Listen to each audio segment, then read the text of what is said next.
Hello there! Welcome to the Clark side. I am Clark. Before we begin, please remember to touch that like button and subscribe to join the skeleton crew. Today, we are in Jess's Waterdeep Dragon Heist game. Say hello, Jess. Hi. We also have Matt. Hey. John. It's me. Jake. It's me. And Tyler. Hello. Alright, Jess, Otherwise known as Peter Thought. take us away. Tyler, change it back. All right. So, you all know each other, and you are relaxing in the tap room of the Yawning Portal. Your tokens should be up top, so go ahead and place them next to your familiar face that you know. Someone that you like to sit by in the tavern. Oh.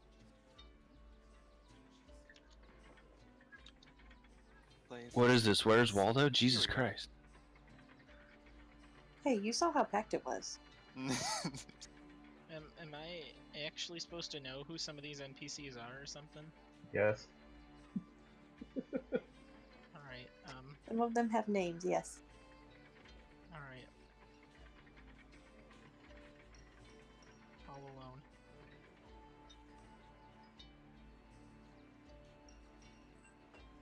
I'm trying to see where everyone went. So Cedric, you're over by Bonnie, is that right? Is that who you know? Yeah, I'm assuming she's actually, like, trying to do her job. Yep. Just bothering her.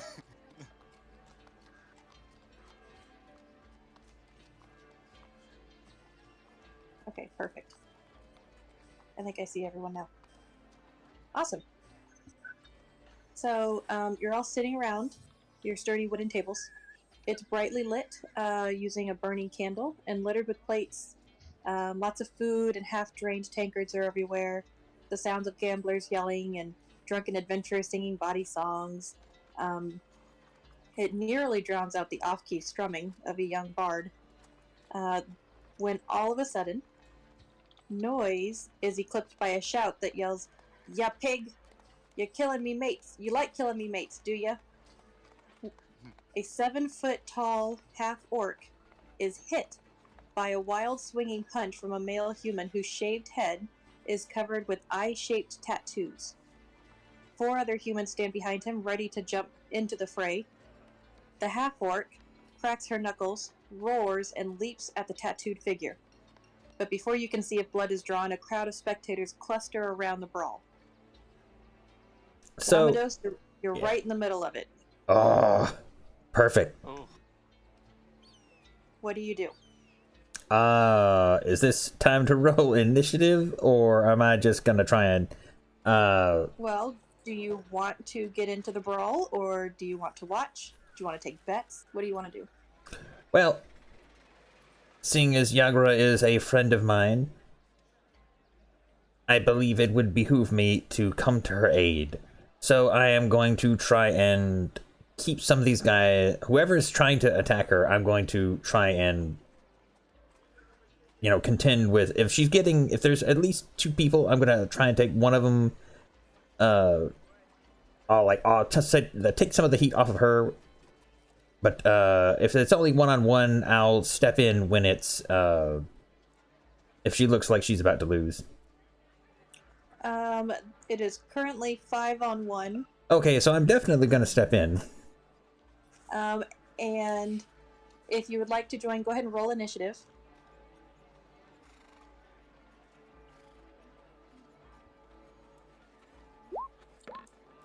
What's everyone else doing? Linus will wait to see what Yalister does. Jalister to him. Because I don't want to get into a fight, especially with these big strong men, so I'll just watch what happens. Would Bonnie be asking me to go break it up? Or would she just be like, whatever, dude? This is not new to Bonnie. She's not really paying attention. That's fair. So just like a Tuesday for her. Pretty much. Don't break the tables. She's more worried about the mess. Yeah. I mean, I guess I'm just kind of watching until I think it gets ugly or something. Yeah, I feel like I would do the same until I saw, like, you know, a weapon drawn or something like that. I would move closer, but I wouldn't necessarily, like, intervene. I am full on hiding behind this man.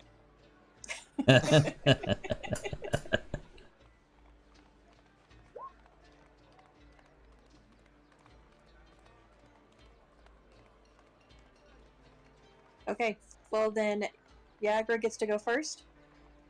And she actually has already decided to jump on top of 3 of the of the bandits in front of her. And she seems to be doing just fine. Oh. Still, that's 2 others that are gonna try and mess with her, so we'll see what they do. 2 of the bandits actually start backing away. The other 2 cannot get out from underneath her grasp. Awesome. And there is a crowd of spectators around. But by the time you can pull through, you can either choose to pull her off, or you can join in and help with the fight. So what you're saying is I can jump in towards the ones she's wrestling with, the 3, or can I try and grow for some of these guys who are kind of skulking away? Yep, you can do either one. Yeah. All right, I'm gonna go up and try and grab the 2, or at least the one that's trying to get away, because I can only grab one guy at a time.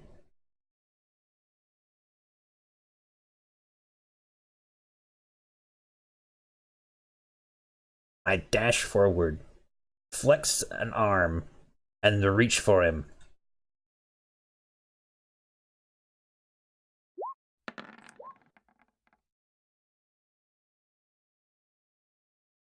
You managed to pull him into your grasp. Awesome. All right, I'm going to hold him, and I'm going to move him towards the well. Oh. Ooh, good call. So safety hazard.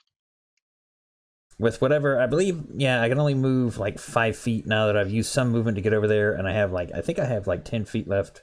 You can move at half speed while you've got someone grappled. So I pull him 5 feet back.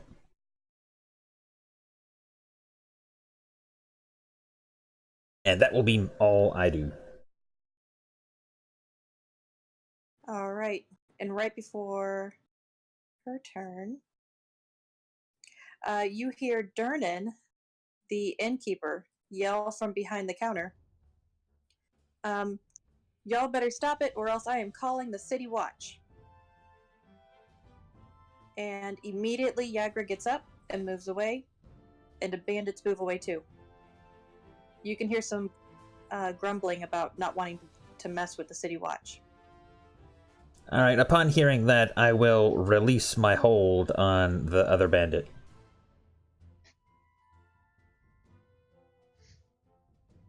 You notice that one of the bandits looks like he's about to faint, though. About to faint, you said? Yeah, he looks like he's about to faint. Can we all see that? Or is the crowd blocking it? I would say the crowd is blocking. Okay. But Zamados and Yagra can see that. I just kind of shake my head at him.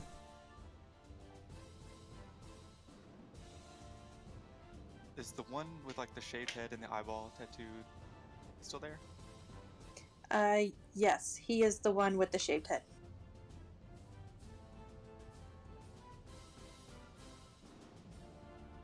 The one that was about to faint? Yep, Oh, this okay. right here. Sorry.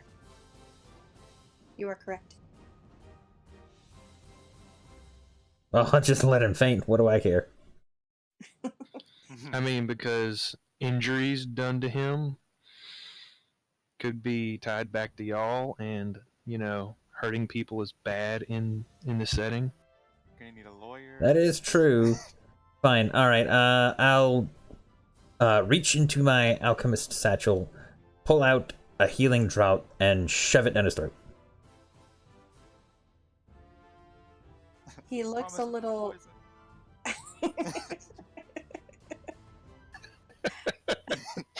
Just trust me, guys. He heals 8 hit points. Oh, nice. More than I have. Are you okay? Awesome. He is almost to full health.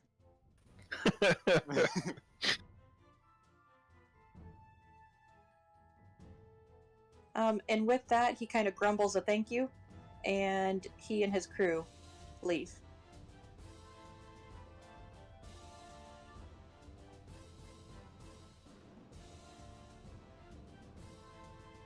Okay, so Zamodos goes over to Yagra, and he kind of gives her a quick glance over to see if she's injured, and then sits back down to rest for a moment. She appears to not have any injuries whatsoever. And everyone kind of goes back to normal, and before you know it, the crowd is talking and chatting and being loud and rowdy again, as if nothing ever happened. It's Awesome. a normal day at the Yawning Portal. I go back to drowning whatever I'm eating in hot sauce. And then as you're drowning whatever you're eating in hot sauce, you hear chanting getting louder and louder from a couple tables down from you. Down. Uh-oh. Down here. May I roll an Arcana check to see if I can recognize it as some kind of spellcasting, or are they just drunken singers? Sorry, that was Yeah, go ahead.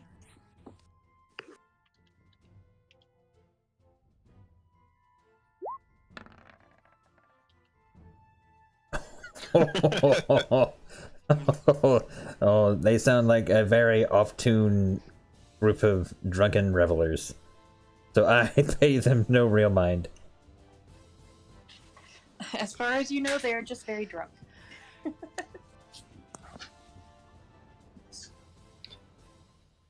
Can the rest of us So- roll an Arcana or anything? Yeah, if you can see him. Sure, I'll go for it.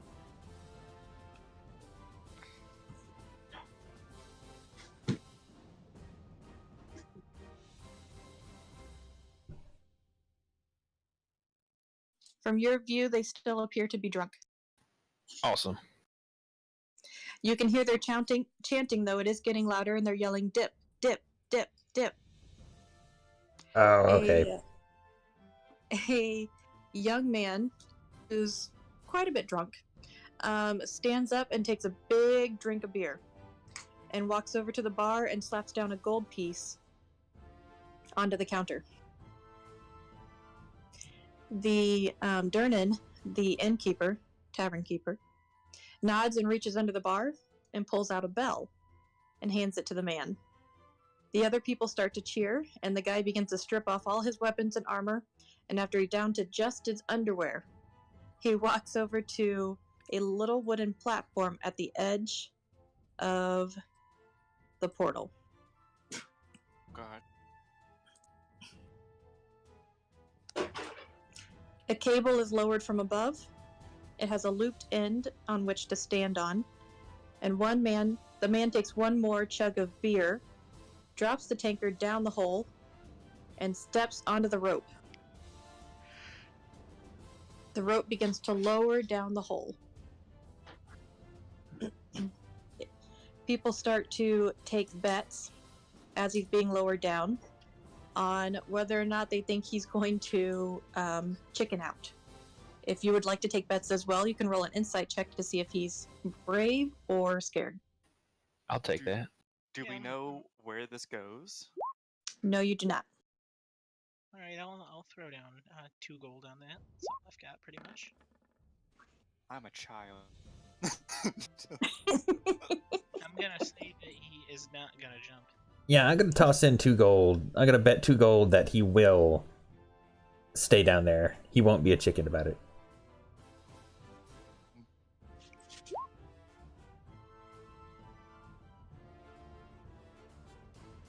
Jalester responds to you, yes. It's always. Oh. Your insight check has deemed that you can see that he has put on a brave face, but he is scared shitless. And as soon as he's past the first 10 feet, people start shouting more and more bets. I bet a silver he's ringing that bell before it hits the bottom. You hear another one from the other side of the bar say, I bet 2 copper he stays down there for 3 minutes and comes up with the cup. And after a minute or so, the rope keeps moving lower until you can no longer see him. And those with dark vision cannot see him past 40 feet. Oh no. The rope continues to go lower,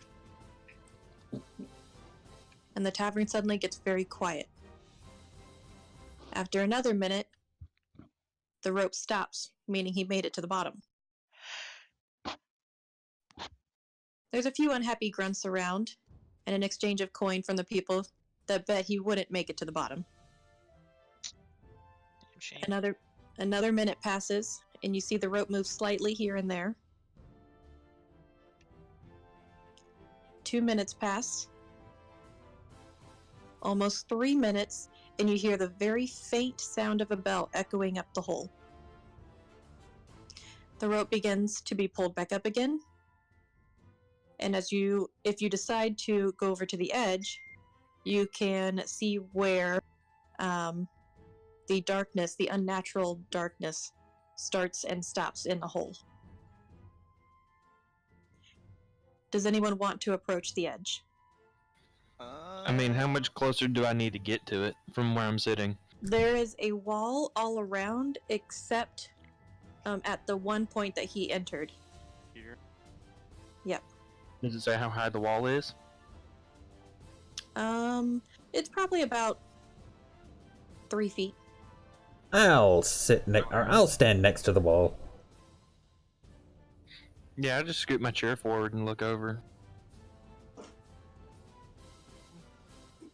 I'll just- Around 40 feet down, you can suddenly see that the man starts to appear.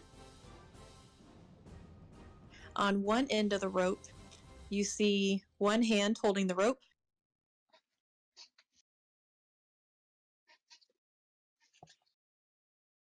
And on the other hand, you see a tankard being held up triumphantly. And there are yells of joy and defeat from the crowd. He's about 20 feet away when you start to see some movement from beneath him.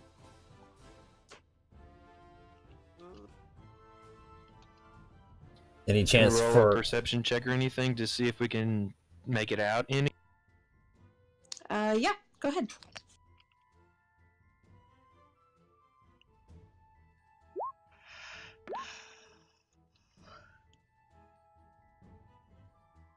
Not bad. 14 total? I got a 13. You can tell that the movement underneath him is chaotic. It is not in a straight line. It kind of moves back and forth randomly. So when it gets to about 30 feet, all right, so I'm gonna move. Can I move over? Do I have enough time to move over closer to here? Yeah, I would say so. Okay, so when it gets to about 30 feet, I want to lob my alchemical fire at it.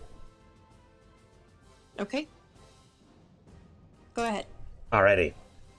It's a 5-foot area burst at wherever it explodes. Now, does it have to hit something in order to explode? Uh, Or can it explode in the air? I don't know. It does. I don't think it actually said. I can look it up real quick. Well, if you're like throwing a vial of something, I would assume it'd have to hit something. I would assume it would have to hit. Yeah, it is. Let me see.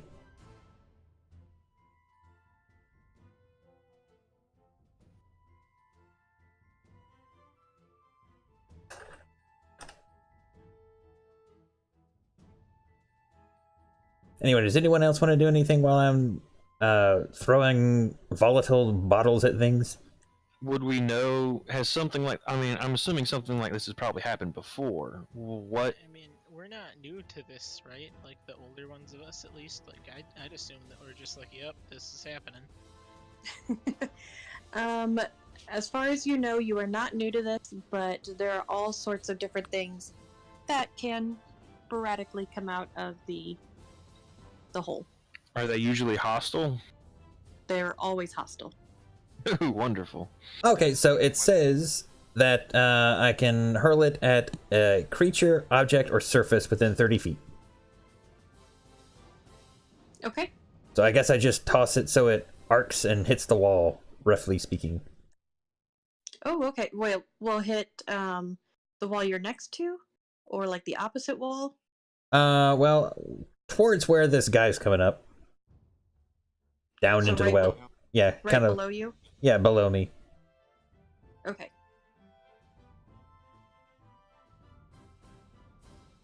And you said about 30 feet below you? Yep, about 30 feet below me. Okay.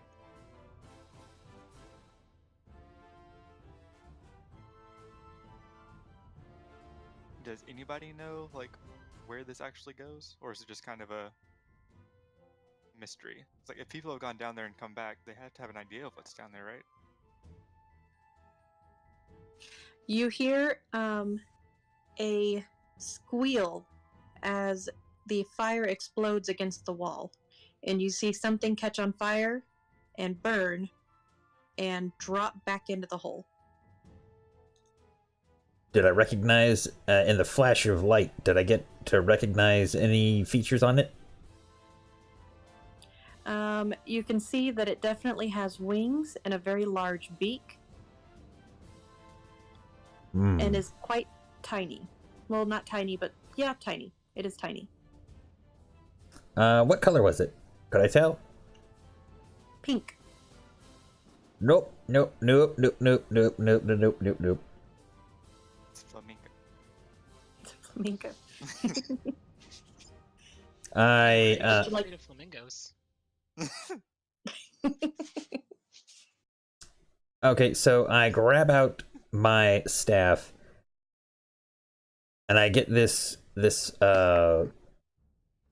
stern look, there's just this disgruntled look, and say aloud to everybody, Sturges, prepare for battle.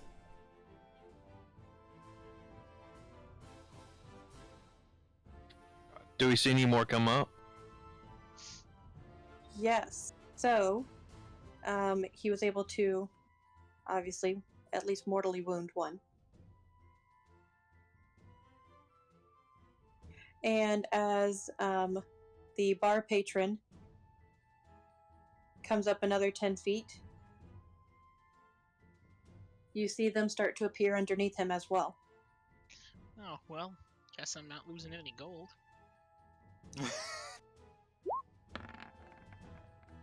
The bar patron himself has not figured out that there is something behind him yet, though.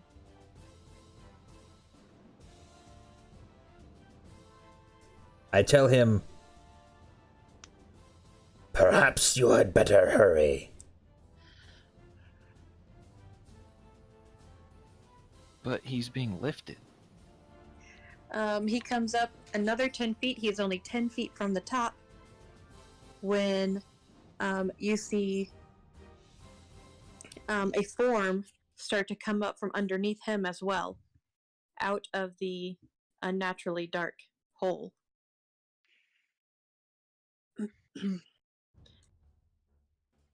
The form of a troll solidifies as it quickly climbs up the shaft.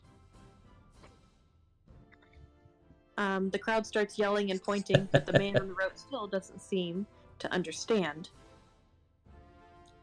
When he is just about to reach the platform, the troll catches up and bites down.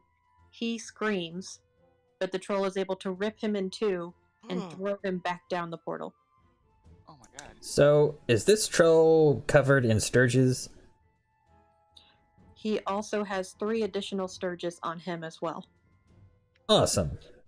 You see Durnham reach up from behind the bar, grab a greatsword that's hanging there, and then vault across the bar top, yelling, "Troll! Any help gets a free round on me." Free ale? Cedric says as he jumps to his feet. Already. I prefer a fine wine. Fine wine. Perhaps a Chardonnay.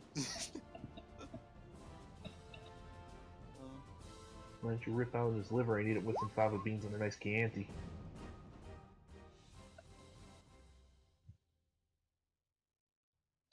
I'll roll.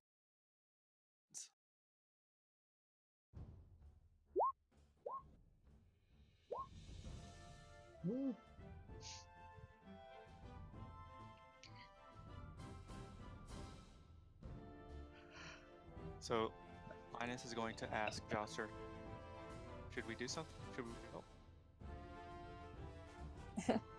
Jalister says, "Well, if you want free ale, go ahead." I don't know if I'm old enough, but cool. Okay.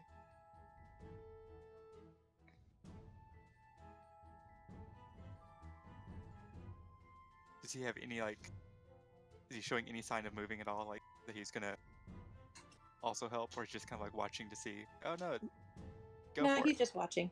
Okay. So I'll the 3 step around sturges are attached to the troll, right? Yes. Just like they would be any of us. Yes. So there's the 3 sturges on the troll. You can actually see from there are bloated. They have drained copious amounts of the troll's blood, and as he comes over the side, you can see that they decide they want nothing to do with this, and they drop off and fly back down the shaft to digest their meal. So, how far do they get before I can't see them? 40 feet. Well, that's beyond my alchemical range, so I'll just let them go.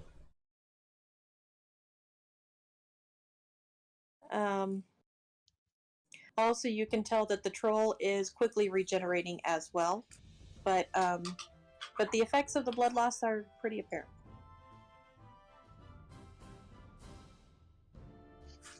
Yeah, a troll is quite the monster to have sturges on, huh?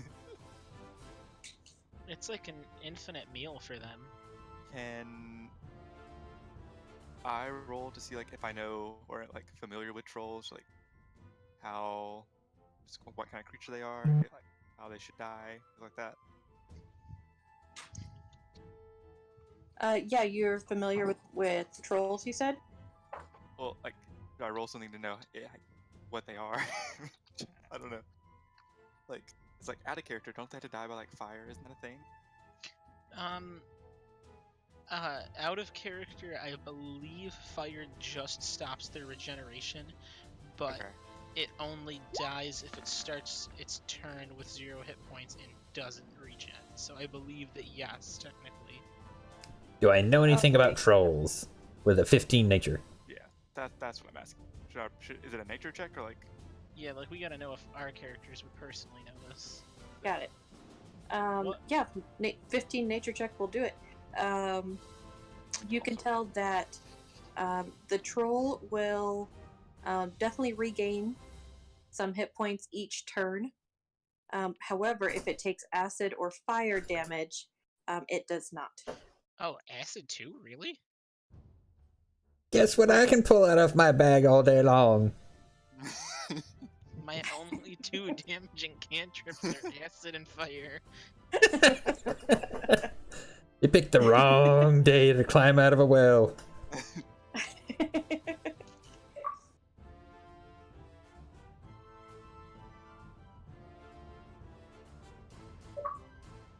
Did not mean to click that. Someone's playing the Xbox. I can hear it.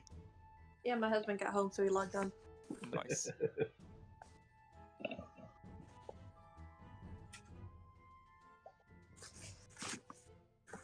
Okay, so the Sturges get to go first. They fly over closer to Zamados and Durnan. And Sturge number 1 goes for Zamados. I got AC 14. Bring it on. Alrighty. Mm-hmm. Okay, now, out. Durnan's not wearing anything spectacular, right? Like, he's just a His Sunday bartender that's best. now toting Don't a worry great too sword. much about Durnan. He's an ex-adventurer. Oh, That is okay, so A he's very- still, very he's still gonna put up celebrated a one. tough fight. Yeah, Okay. and he did pull out a great sword. Yeah, not just any Joe Schmo bartenders. You can be like, oh, let me grab my great sword. Well, I just It is wanted a to free make sure drink that sword. we weren't offered free drinks and this guy's about to die, because that would... That means we have all the free drinks then. Who's gonna charge us? Guys, leave him. He could probably solo the troll. Okay, so when I roll, it says that it's an automatic GM whisper. How do I get that to go away? I don't know. I've never had that happen before. So, you're at, like, the Sturgis sheet, right? Uh-huh. So, open it up again and click the cog, like, Oh, okay. where it shows you all the settings and stuff. And there should be, like, a thing for, like, advantage toggle, auto roll damage, and stuff like that. And then just, Mhm. like, there should be a box that says Got it. auto roll GM, and then just untick that. I hope you don't have to do that for all the monsters. It shouldn't Um. have to. I have. Oh, but wait, because you have all the monsters preloaded from the campaign, you're probably gonna have to do that with all the Do monsters. it for all of them. Let's just avoid all the fights. Okay, so let's try this again and see if it works. Yay! Aha! I dodge out of the way of the 9. Oh, it's also got advantage on there, and I don't know why. Probably did the same thing. There we go. Now it doesn't. Nice. Sturge number 2 will also go for Zamados. Ugh, that actually does hit. That hurts. For 7 piercing. I'm guessing you're not doing too good after that, right? I have 2 hit points left. The That's troll good. goes for Durnan.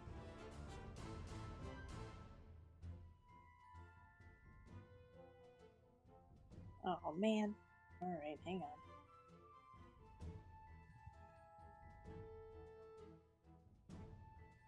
You are gonna have to do it for every sheet, aren't you? Every single sheet, yeah. Oh no. That's okay. Once I do it once, I shouldn't have to do it again, I hope. True. But the For pro- every individual monster, no, you won't have to do it a second time because you're changing its sheet. the problem is, at least for the first few levels, you don't really repeat the same monster twice. You're gonna forget every time too, aren't you? I'm gonna forget every single time. Okay, so troll gets multi-attacks, 3 attacks. God.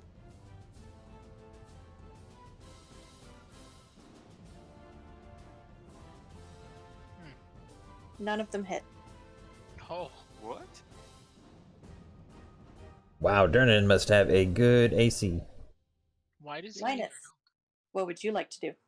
I am cowering behind this empty bar stool and like peeking between like, the steps in the bar stool. I'm going to reach out my hand and try to cast Frostbite on one of the Sturges that's attacking Zamodus. I'm gonna go for number 2 here. See what happens. And... Rip. Hey, that's awesome. All right, you can tell that you have definitely knocked the wind out of him. And I will stay there. I'm not getting any closer.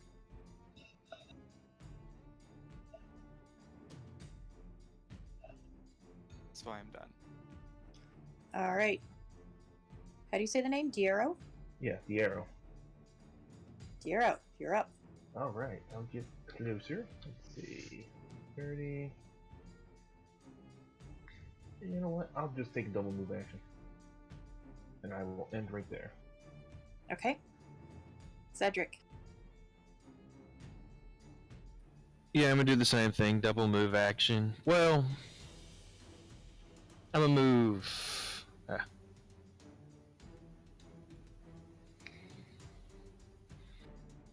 I'm gonna move here, and I know I'll be at a disadvantage, but I'm gonna throw 2 of my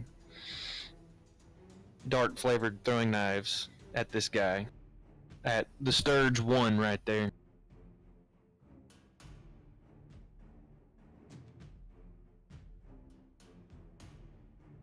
Oh God. What are the chances that I rolled 2 ones in? I rolled the exact same thing both times. That's impressive. Wonderful start to this campaign. I'll end there. This doesn't seem like the campaign that is best to have bad rolls for the first session, knowing that there's a troll. The troll in the dungeon. 5 minutes into the game. And that's it, I end. I don't like where this is going. All right. Urso. Okay, so Zamados cannot survive another hit from one of them, right? They're just gonna automatically damage me on their next turn. Okay, yeah, that's true. So, I'm just gonna try and pop a shot at one of them that is the one that is attached to him now. I can do that regularly, right? I don't think they have any change to their AC when they're linked into somebody, do they? That is correct. They have no change. Alright, I'm gonna blast it then with a firebolt. Oh boy. Yep. I end after that. All right. Sorry, that was this. So We're really not gonna earn our liquor. I am going to lob an alchemist fire at the edge of the well right over here. So it gets the 5-foot radius, gets the 2 sturges adjacent to me. You just see me reach behind my back into my little strange bag, and I whip out another vial, bubbling with red liquid. And as I look in horror at this thing attached to me, I just flick it and it explodes.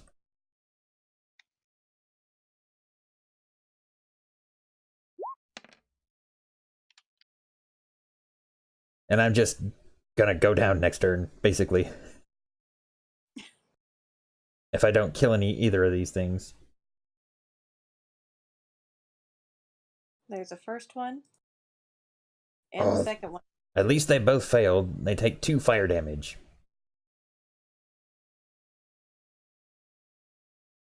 And that's all I can do. Well, you have successfully conquered both Sturges single-handedly. Oh, fantastic.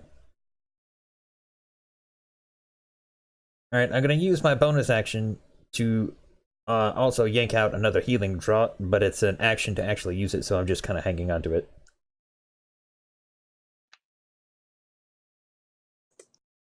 Alright, you see both of the Sturges. Oh, that's a never mind. I thought that's an action to reach in there. Never mind, I don't have that. Okay. You see both of the Sturges fall, one of which falls back into the pit, and you never see it again. But the other one falls right onto the floor in front of you. He's all roasted and gross looking. Alright. You see Durnan come up with his great sword, and he hacks and slashes at the troll, as if he's done this a couple times.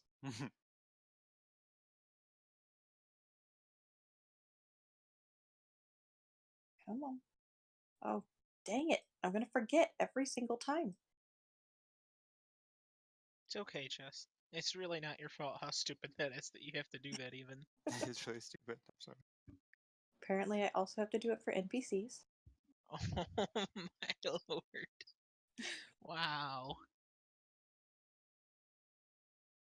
That doesn't make sense. Okay, let's try this again.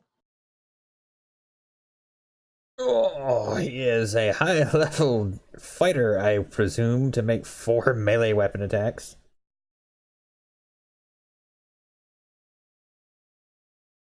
All of which hit. That's 12, 18, 29, 37. 37 points of damage. Is it- Again, why does he need our help? Is it dead? It is not quite dead. It is not quite dead, but you do see that it falls down onto one knee. But it looks up in anger and starts growling.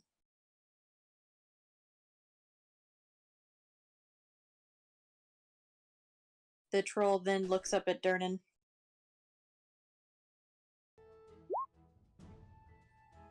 And reaches out teeth first.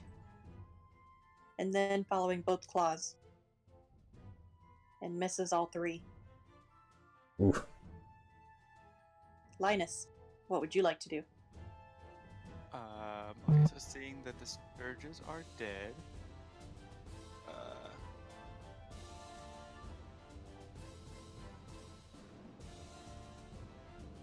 Linus is doing like shallow, nervous breathing, and his hand shaking. So he's gonna try frostbite on Troll too. Looks like he's gonna close his eyes dry. That poor little 14-year-old boy.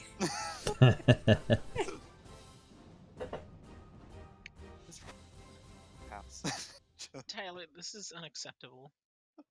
Why do I keep rolling 1? You have to do a little better.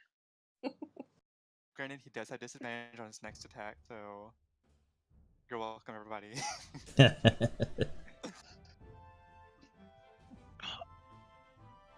Alright, you take him down 1 hit point, and you see that his growl is still intense and still fierce. He did.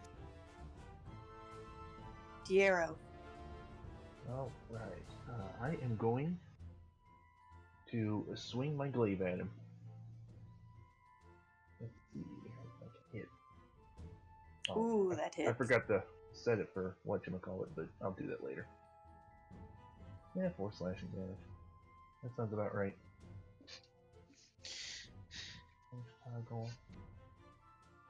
As your blade strikes him, you are able to draw a lot of gooey blood coming from his arm, which you have now officially rendered useless. Uh-huh. But he's still kicking. Alright. Cedric. All right.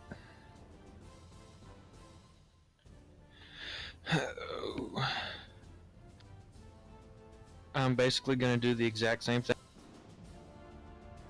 Except for this time, I think I don't have the disadvantage. I do. He's 1 square too far.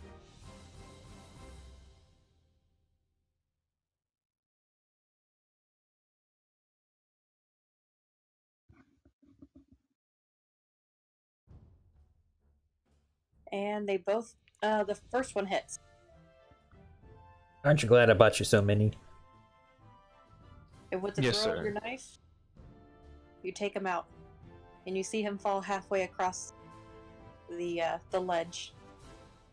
Officially dead. Officially dead. Officially dead.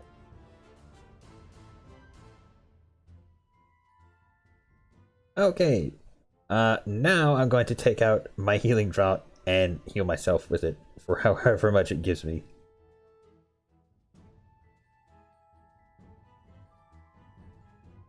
Actually, You I'm gonna see- hold on to that. Never mind. You see Durnan grab an oil lamp and douse the troll and set it on fire. And then push it back into the well. He turns to you all and say, "You fought well," and walks away. I didn't. You tried. Or did you not try? I don't remember.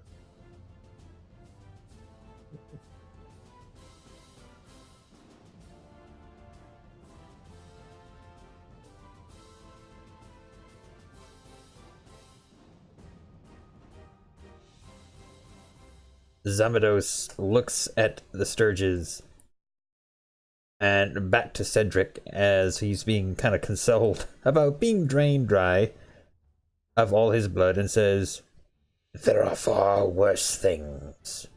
I will yet live." Well, all right then. How about you go sit down and I'll go get that free round and bring it to you. Very well. I go over and I guess I sit next to Urso over here, and I say to him, "You too have fought honorably. What is your name?"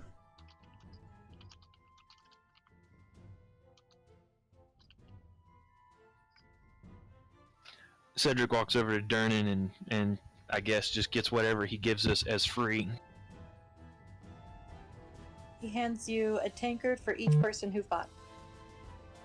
You also see Yagra come over to Zamados, and she thanks him for helping her in that fight, and gives him a healing potion. Well, I was healing him anyways, so he can save that for later. Yeah. I'm used to topping you off anyways.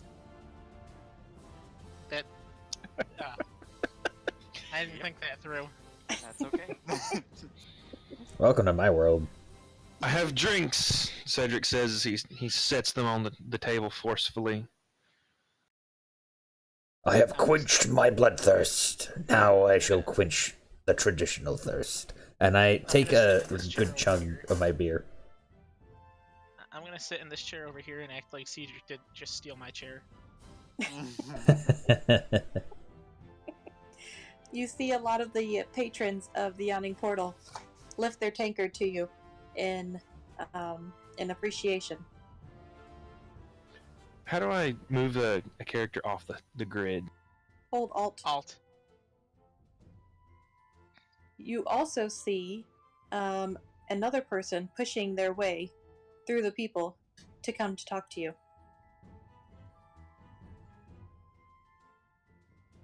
He is likely here for an autograph. Very well. And I start to sign a napkin, and I hand it to him. He looks at it and kind of appraises it, and then puts it in his pocket. He says, "You be adventurers, am I right? I could use your help." Depends on what's... I'm sorry. Continue. He said, "Let's find a different table to talk, shall we?" Sure, where do you have in mind? He leads you over here to a larger table that is closed off with these deep red curtains.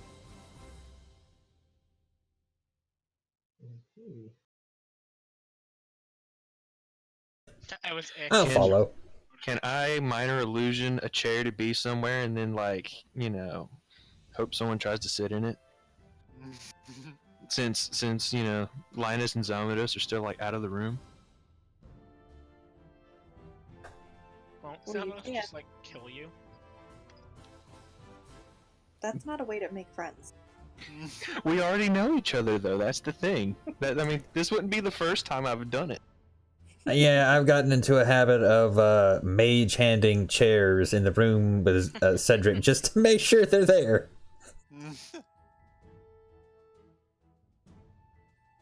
And I'm still not sure if I'm actually supposed to be here. I'm gonna come in anyway. Sure you do. Come on. Linus, intrigued, waitingly for him to... You do you do see that he does look familiar, as if you might have seen him somewhere before. But he He strokes his mustache and adjusts his floppy hat and tightens his scarf and tries to look more appealing to you. Can I roll to see like where I might know him from? Like, would that be a history? I don't know what that would be. Yeah, you could do history. History would work, or I think even insight would be okay too. Hey, good. Two things that I'm horrible at. Oh wait, no, I'm actually decent at insight. You said roll a What? history or insight? Uh-huh.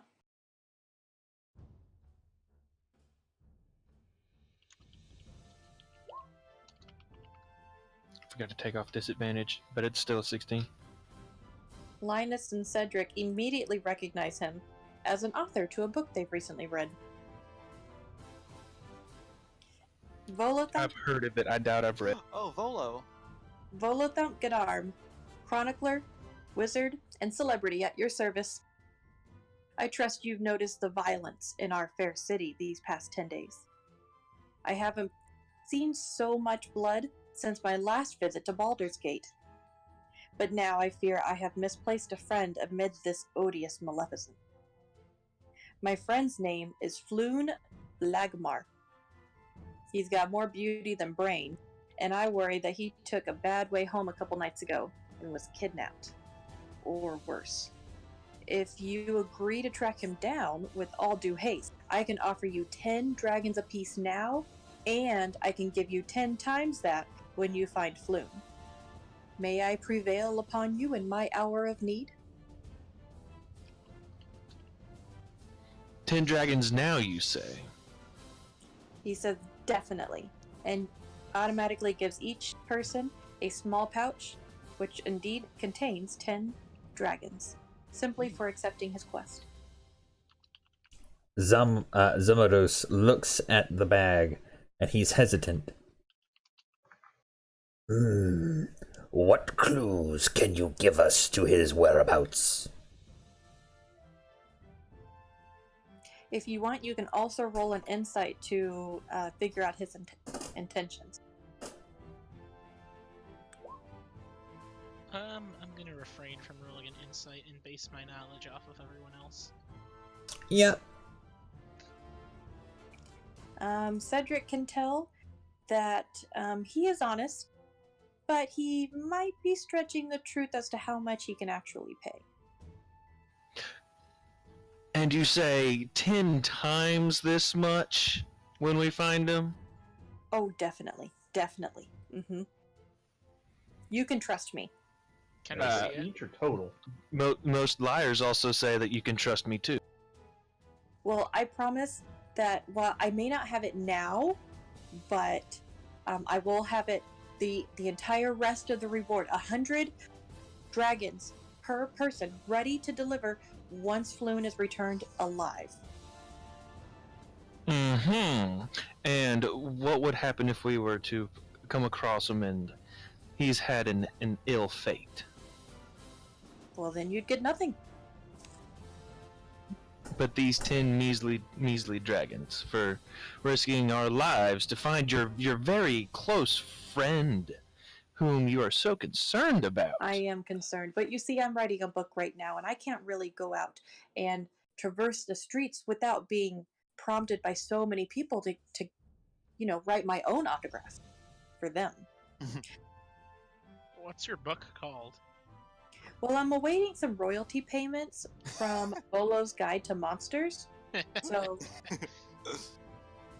Never heard of it. once that coin comes in, I can work on my new book, Volo's Guide to Spirits and Specters. Ooh. Are spirits and specters not monsters? Oh no, they're very different. Okay, I just kind of nod. You know, it really helps if you have if you have some sort of a guide to help you with the spirits and specters, and that's really what my guidebook is about, especially the alcoholic varieties. You mean a guidebook is a guide? Who would have thought? Well, you know, my writing's just not going well for that, so that's why I'm waiting on the royalty payment. But once those royalty payments come in, I will have that reward for you. Yes, yes. But I am worried Will about we my friend. each? You know, I am really worried. How about you give us a moment or two to discuss this? What you're asking of us could very well endanger us, seeing as I'm not entirely sure as to what's going on with your friend. Does he have enemies that we know of? Well, and I'm kind of embarrassed to admit this, but he may have gotten into trouble on my account. And well, I'm not going to tell you all of what happened because you know it's really not important. But Oh, but it is though. It really is. well, see, I was experiencing some writer's block with Volo's Guide to Spirits and Specters, which I will be able to put out soon. But we met for drinks at the Skewered Dragon a couple nights ago, in the dock ward. And we gambled for a few hours, but then I left. And that was the last I saw of Floon. Now that is conveniently in your favor because your friend comes up missing and you just happen to have not seen him after y'all parted ways. How do we know that you haven't done something to him yourself and you're just would trying to never do that to a friend. I am really worried about him. I want him found. Mm-hmm. Well, like I said earlier, give us a moment to talk amongst ourselves and he's a pretty boy. Like he's definitely more beauty than brains. And you never know what's going to happen to him. But I'll wait for your decision. very well. He continues to sit in his chair and watch you. All right. I kind of then like stand up because I get what Cedric was hinting at, and I just like wait for everyone to follow because we definitely want to discuss this away from him, right?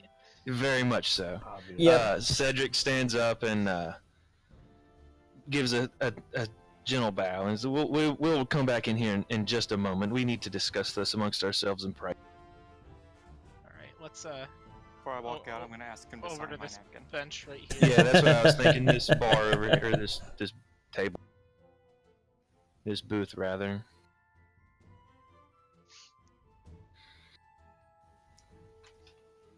BRB real quick.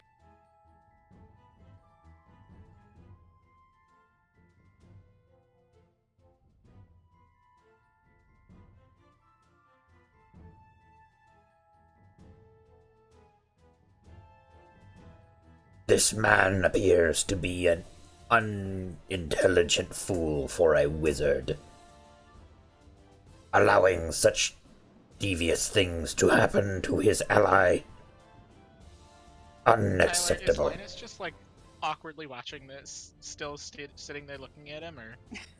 Because you didn't move, Linus, so it looks like we all went to talk away like adults, and Linus Well, is just. I'm still working up the courage to walk up and ask him for an autograph because my brother will love it. So I'm gonna do that while y'all walk out. I'm back. He's gonna charge you for it. What did I miss? I'm asking for his autograph before I walk out. Join y'all. And I have called him Volo a foolish coward of a wizard. But he wrote a good book. Never heard of it. Mr. Volo, sir, I really loved your book, and my brother is a huge fan. Would it be too much trouble if I got an autograph? Oh, I love giving out autographs to young fans. Of course. And I just had a sheet of paper that I have in my backpack or something.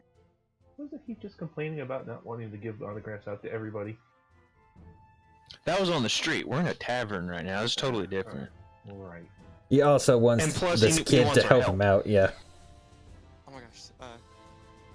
Thank you. I'm sure we'll help find your friend. I'll be right back. I'm gonna stumble over the chair and then. Hurry up, Linus. We don't have all day. Sorry. gonna put that in my backpack. Cedric looks to the rest of the crew. I'm standing at the head of the table. I figured, let everybody slide in. So, what do y'all think of his plea? I think he's insane. Well, that's beside the point. It's an easy 10 dragons right now, and then a significant sum at a later date. He says. However, the conditions of which he's wanting us to find his friend, he's not being very forthcoming about everything he knows. I am also not. Does not have the money. Sorry, Ben. I am not yet strong enough to take from this wizard. I sense if he is unable to pay. Oh, but see, the thing is, we don't have to physically take anything from him. And All we have to do is call him out on his being full of crap, and publish his slanderous name everywhere. Yeah, That will get him to pay up pretty quick, I believe. Perfect. My share. Key detail here. We just have to wait for his royalty to come in. Who knows when that'll come in? I am in agreement. We slander his name if he does not pay.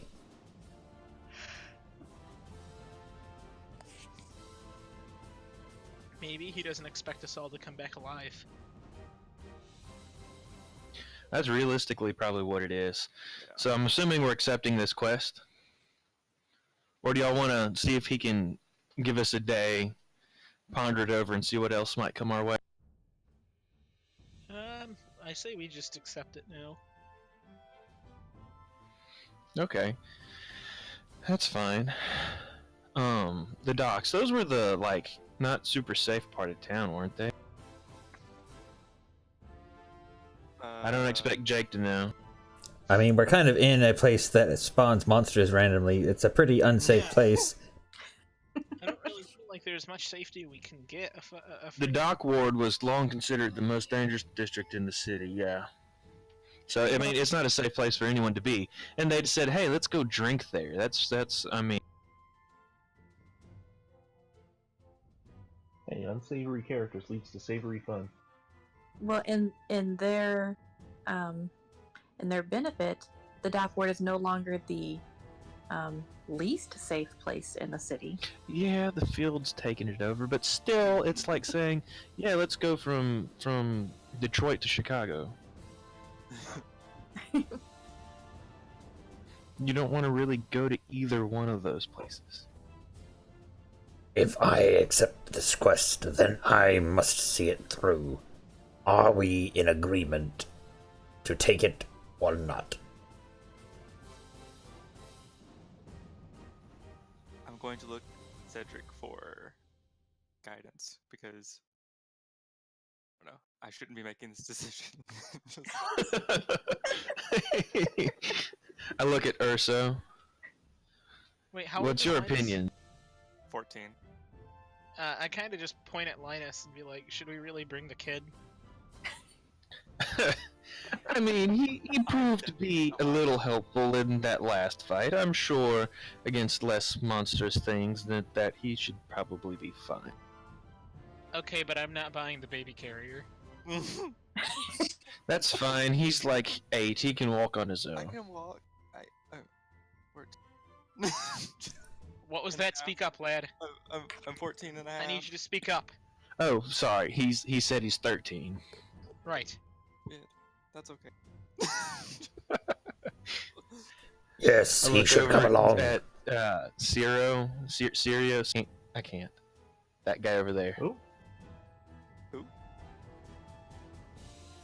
are we looking? Diro. There it is. Sorry, my token was blocking his whole. The arrow. Look, Yeah, bro. you know who I'm talking about now, so You just shut up my and. name again. We're gonna have some issues. Oh, we are.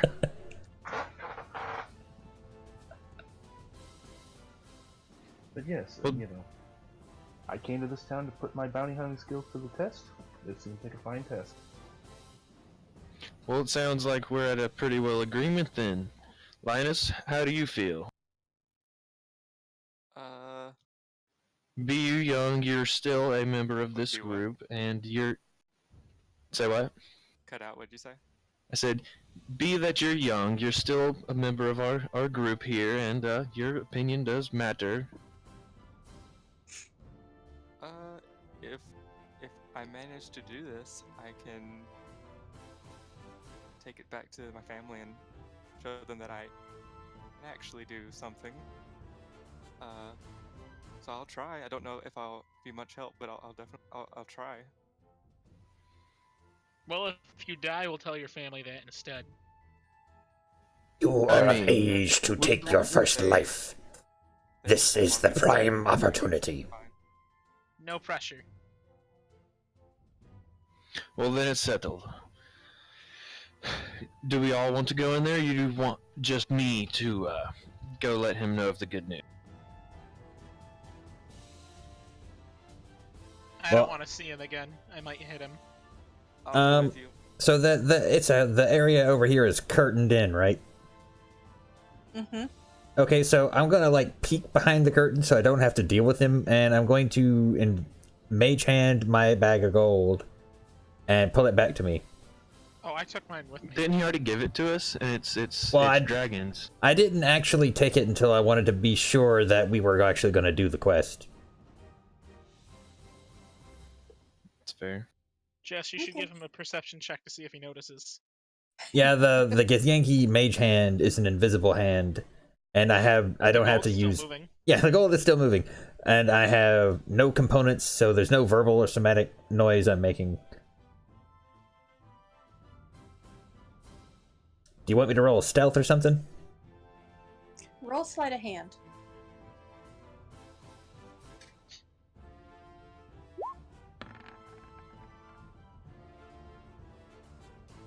You managed to get it. Perfect. He does not notice. All right. Well, I guess I'm gonna walk back over there.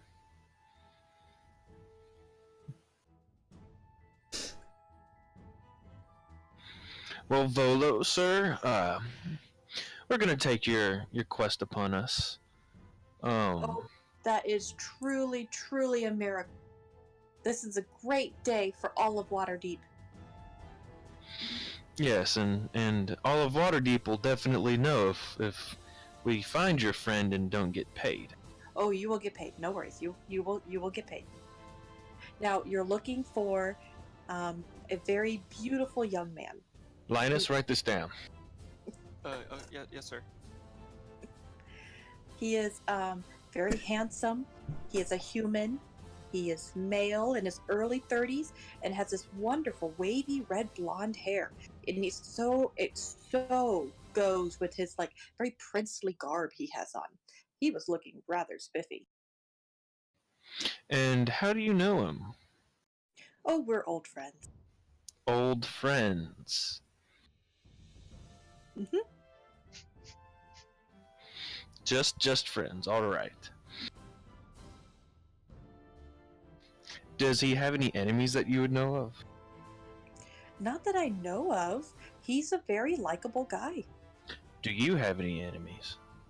Oh no, I'm a celebrity. I am an author. I have so many good friends. I don't make Yes, it. and I'm sure for every good friend you have, there's plenty people who don't like you that you don't know about. Have you possibly angered anybody of power recently?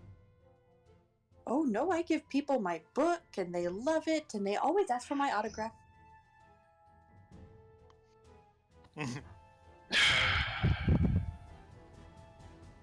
I have no Well enemies. then, what were y'all doing in the docks? That's not the safest place to go have drinks. No, but it's the funnest place to gamble, I'll tell you that. That's fair. Did he take any loans out while he was there? Do you know? Not that I know of. He kind of, resists most trouble. He's not really one to stir the pot. Okay. But Do he is you right. know? Go ahead. What now? Oh, but he is missing, and I do fear that every hour is wasted in not looking for him. Yes. Do you know what route he would have taken home? This is quite a large city. He would have come back through the dock ward and gone into the southern ward. Good, good. I can't think of anything else to ask you right now, sir, but if we do, I will certainly come back and we will find you and ask you things, especially about our payment when we find you. Oh, thank you, thank you.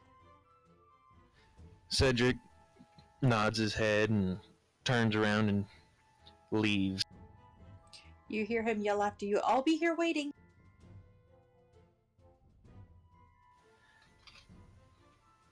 I just tap the curtain as a okay as I walk by him. I'm falling right behind. Well, if he's not one of the most useless information sinkholes that I've ever heard from, Cedric says to the rest of the.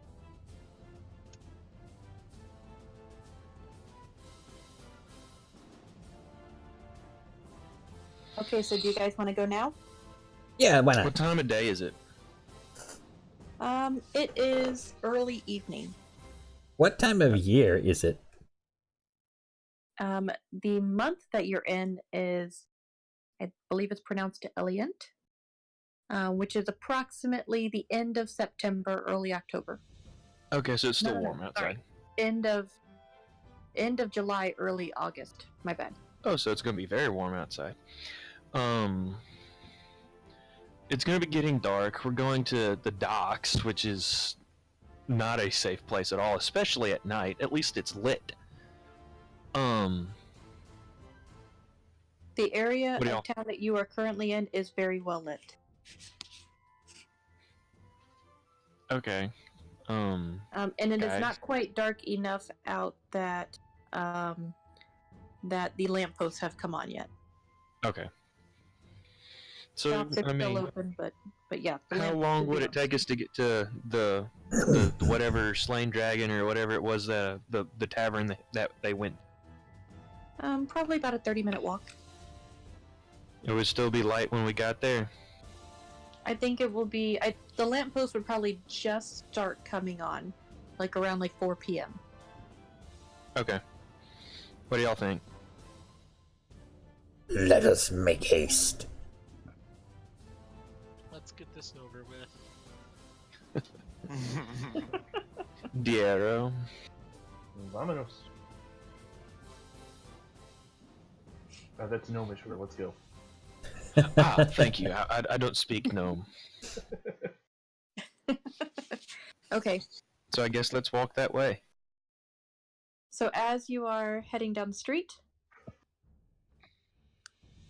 and you're entering the dock ward, amidst the sea foam and the smell of salt water, you hear some raucous laughter or murderous shouting. Sometimes it's hard to tell the difference. And you see brightly lit tavern windows. Salty dogs partake in bouts of violence. Brawls go hand in hand with hard liquor a lot.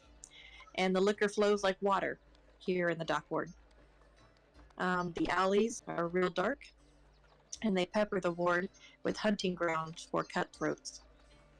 The busy harbor is a playing field for thief and sticky fingers. Thieves with sticky fingers, sorry. You see that there's not a lot of nobles around this area, and the general smell is pretty much danger, like a lamb wandering through a pack of wolves.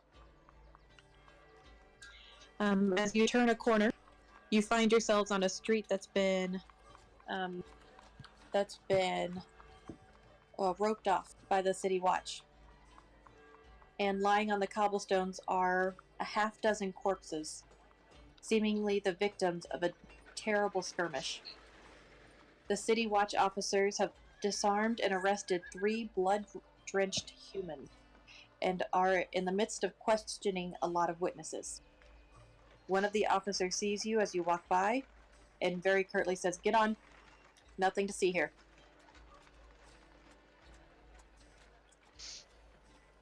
Do you want to Very keep going?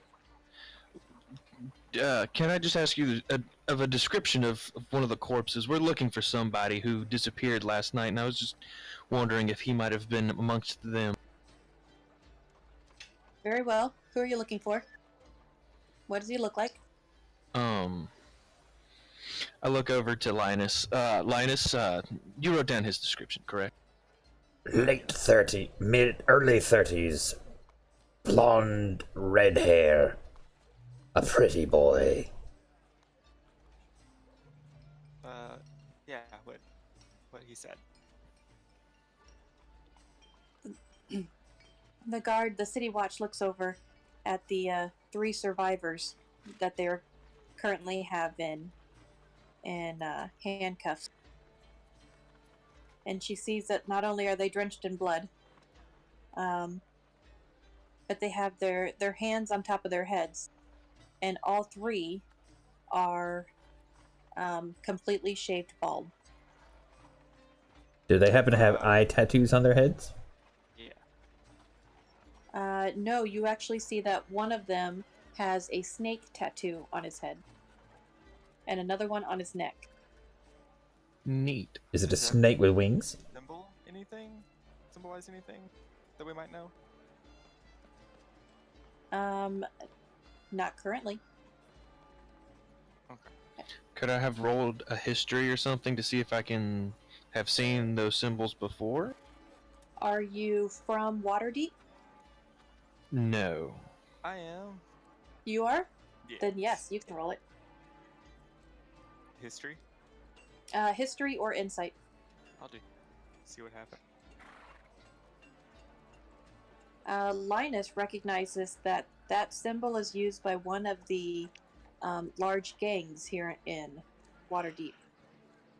The gang used to be peaceful and has recently turned violent. The gang is known to you as the Zents. Okay, and these are the corpses, right? No, the 3 that are alive. Oh, the 3 that are alive. Mm-hmm. Do we know what the dead ones look like? You do not. They are covered. Okay, could we ask the guards if they recognized anybody of that description of the dead people? The city watch turns back to you and says, "No one of that nature here. Move on." Righto then. And I'll fill them in that those guys were not good guys. Alright, let's continue on our way then, I reckon. Alright, tall, densely packed tenements leave most of the neighborhood in shadow at ground level. Most of the street lamps have had their glass smashed and their candles stolen. The smell of salt air and excrement linger as you pass rows of rundown buildings. You reach the corner of Zastrow Street and Fillet Lane, and you see a shop with a very particular window display. It kind of stands out from all the others. It has a deep purple facade, and in its window hangs a stuffed beholder. Above the door hangs a sign whose elaborate letters spell out Old Ogsblom Shop. Now, do you literally mean like a taxidermied beholder or like a plushie beholder? This looks like it is taxidermy. Okay. Neato. Would you like to check out the shop or continue on? I mean, Man, we're kind of on a mission, but I'd love to check out the shop with the beholder mascot. I would really like to go in there just because it looks cool. Does the window have anything other than just that in it? Nope. It has deep purple curtains, and the stuffed beholder, and the sign. I'd say let's just go in. I mean, it looks neat, and we might be able to ask while we're in there. You also notice that it's one of the very few shops around that even has a sign. Most shops do not have words on their signs. Well, all right then. I say let's go in and peruse. Maybe this guy, since he's got a fucking beholder, that he might be able to tell us something, or scry, or I don't know, something. Okay, so as you go in, you very much see that this is a strange sort of place. A cloud of lavender-scented purple smoke trails out of the shop door as you open it. Every wall is painted in purple, and every dusty knick-knack on the shelves is dyed a deep violet. A hairless old gnome sits cross-legged on the counter and wears plum-colored robes. His cheeks are decorated with 9 purple face-painted eyes. The gnome lowers a pipe and exhales a cloud of lavender smoke before raising a hand. Hail! And well met! Come browse the shelves of the most curious curiosity shop in the world. Very well, thank you. I walk in and just start perusing the shelves, looking at their general gear. Yeah, I'm looking around too. I'm going to cast Detect Magic as a ritual, because I can do that as an artificer, and I want to start detecting any magical magic. It's probably the whole store. Wait, does that take like 10 minutes to cast his ritual, or Yeah, it takes 10 minutes to cast as a ritual. I mean, if you We'll be guys here for a while. stick around for 10 minutes, I mean, you're in this big shop perusing. I doubt you'll be here for shorter than 10 minutes. I was just wondering if Artificer could do that like faster. Ooh. I just hurt. picture Zamados like crouched down in the middle of an alleyway with all of his ritual stuff out, just chanting. It's like, can I help you, sir? No. I'm working on something. Go on. Pay no attention to the Githyanki in the streets. I am merely casting a spell. No, I Speaking cast of my which, spell. Isn't there like rules against that? I'm sure there's a law. It's like, oh, why like magic casting in the streets or something? I'm sure we could just ask the guy, hey, do you have any magic items? As a matter of Yeah. fact, sure, I do. Not What's that the we guy's can name? afford any of it. What's little Mr. Gnome Man's name? The That's a very good question. Actually, that's one of the things that's not in here. His name is now Greg Twinkle. Well, what was the name of the store? Zablob. Zoblob. Oh. Yeah, we're not going with that. Zablob. We're gonna call him Bob. His name's I like Greg. Greg works. So, I guess I'm going to approach and probably with Linus and Cedric if Cedric's going, and start talking to him if he knows anything about the area and where we could look for this guy. Maybe he's even heard about him. He is listening, but he does not know, when you mention his name, he does not know him by name. But he definitely recognizes the description of someone that you're talking about.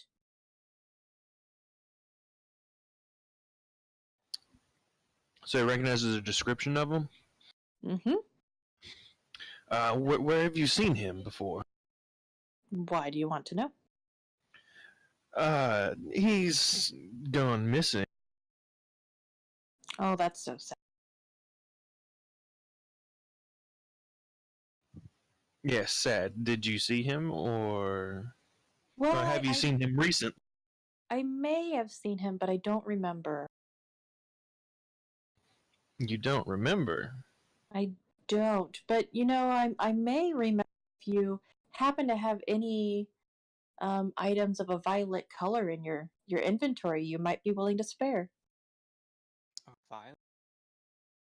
Of a violent color? No, Violet. Purple. I know. Oh.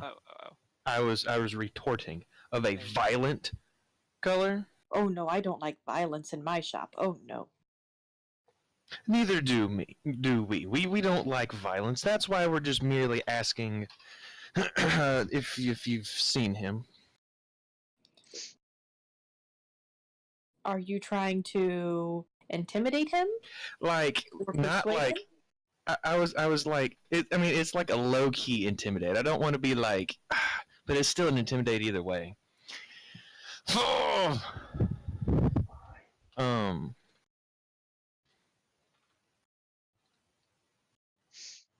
I don't know. Should says- I? He says he might remember something if you happen to have a purple item. Oh, maybe Do I you- have a purple item. Okay, I so mean- I have costume clothes. Do I happen to have any purple garments in my case of costume clothes?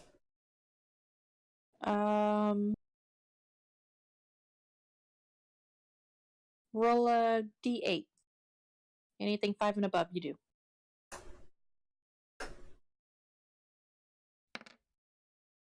Ah,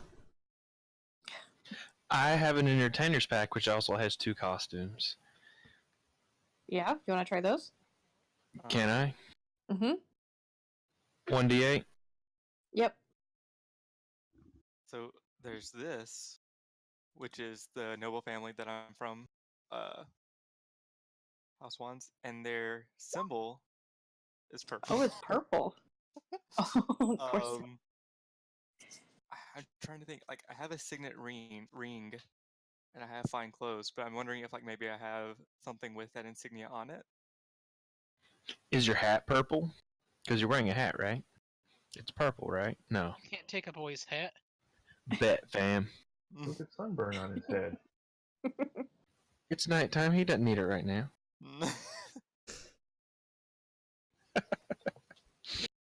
Or you could try to intimidate or persuade him. You have to roll a DC 13. I'll try persuade.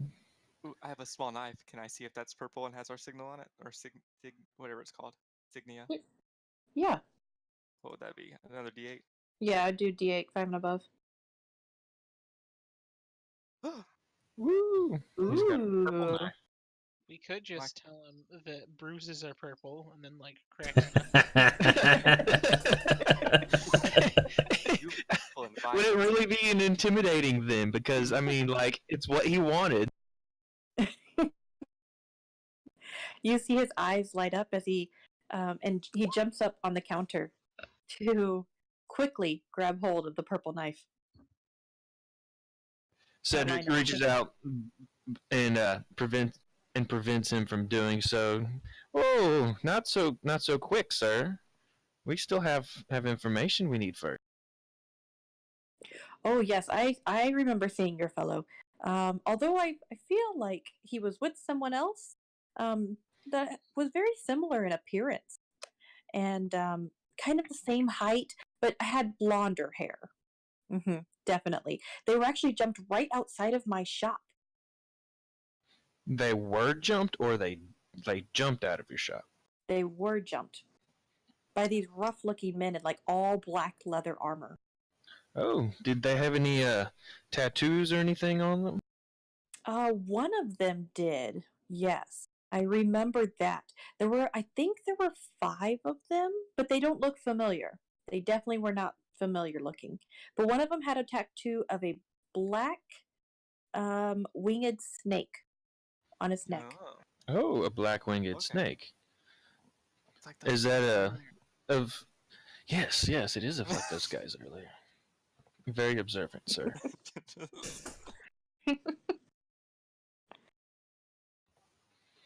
Now can I have the knife?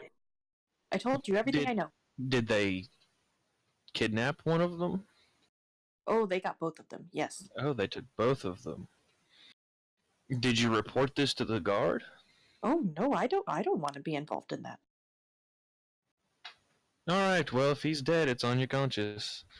He says as he gently takes the knife from Linus. Mm-hmm. I'll buy you another one, and gives it to Mr. Greg here.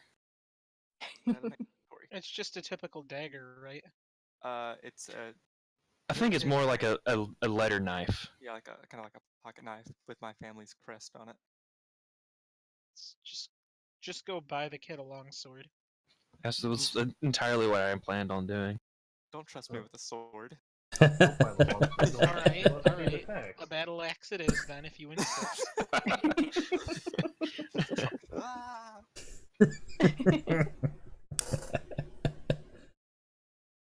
All right, as you exit the shop and turn the corner, you notice that you can hear a lot of singing and shouting coming from not too far away. You get to Net Street and Fillet Lane in the dock ward, and you reach the Skewered Dragon. And it looks like a ruin. Both of its front facing windows are smashed, and a ship's anchor is lodged in the roof. Through the windows, you can see a group of haggard patrons drinking from huge tankards.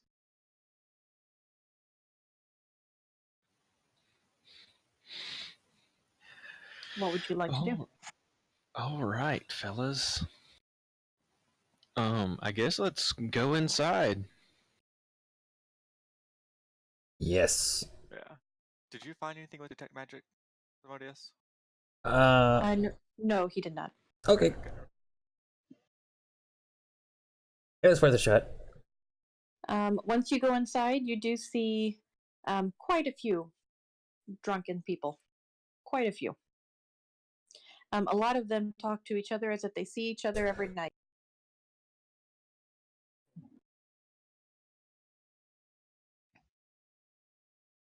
Would you like to talk to the patrons or the bar owner? I'll start with the bar owner. Yeah, bar owner seems like the best place to start. After he hears a description of the man you're looking for, he says, "Yeah, I remember that it was him and another fellow. They stuck around just long enough to, he stuck around just long enough to meet with another friend, and I think it was Renair Neverember. Yep, that was definitely who it was. You cut out a little bit on my side. What was his name? Renair Neverember. Never ever.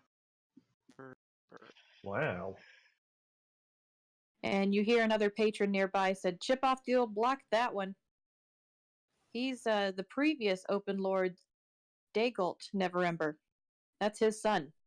Just another spoiled rich noble who likes to rub our noses in it. That's why they come down here." Yeah, have you seen him since yesterday? Or he went missing the day prior, right? Mm-hmm. The bar owner says that the two drank. They played a few rounds of 3 Dragon Ante, and then they left around midnight. He said he remembers 5 men following them out, but no one in the tavern knows what happened after that.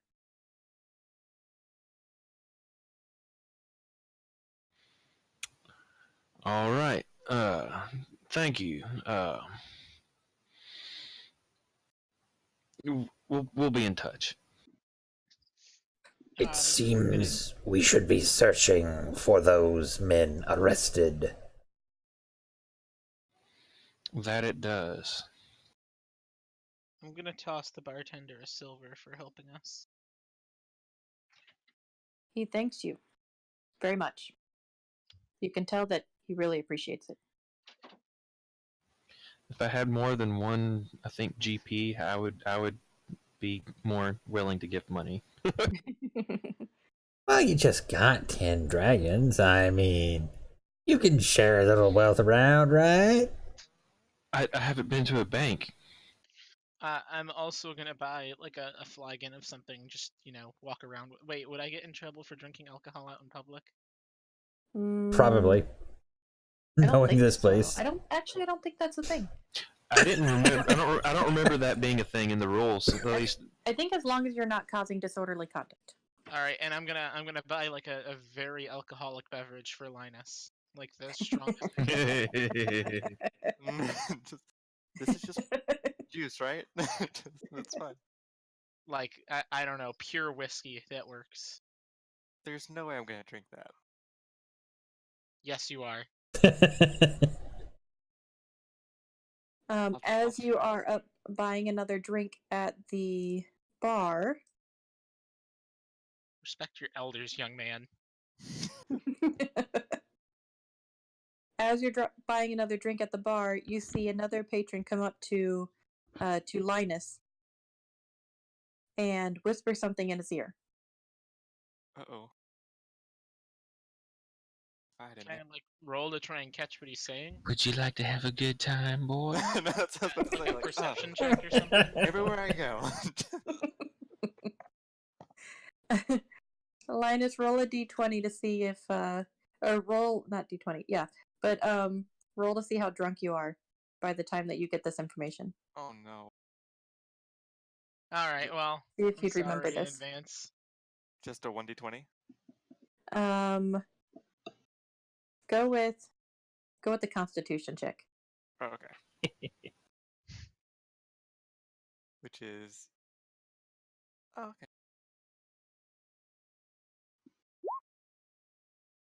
You Oh, remember the job. information. Oh, nice. Go me. The gentleman tells you that the men who left after Floon and Renaer left haven't returned to the tavern since, but they're known to frequent a warehouse over on Candle Lane. And he says, look for the one with the snake symbol on the door. And he walks away. Alrighty.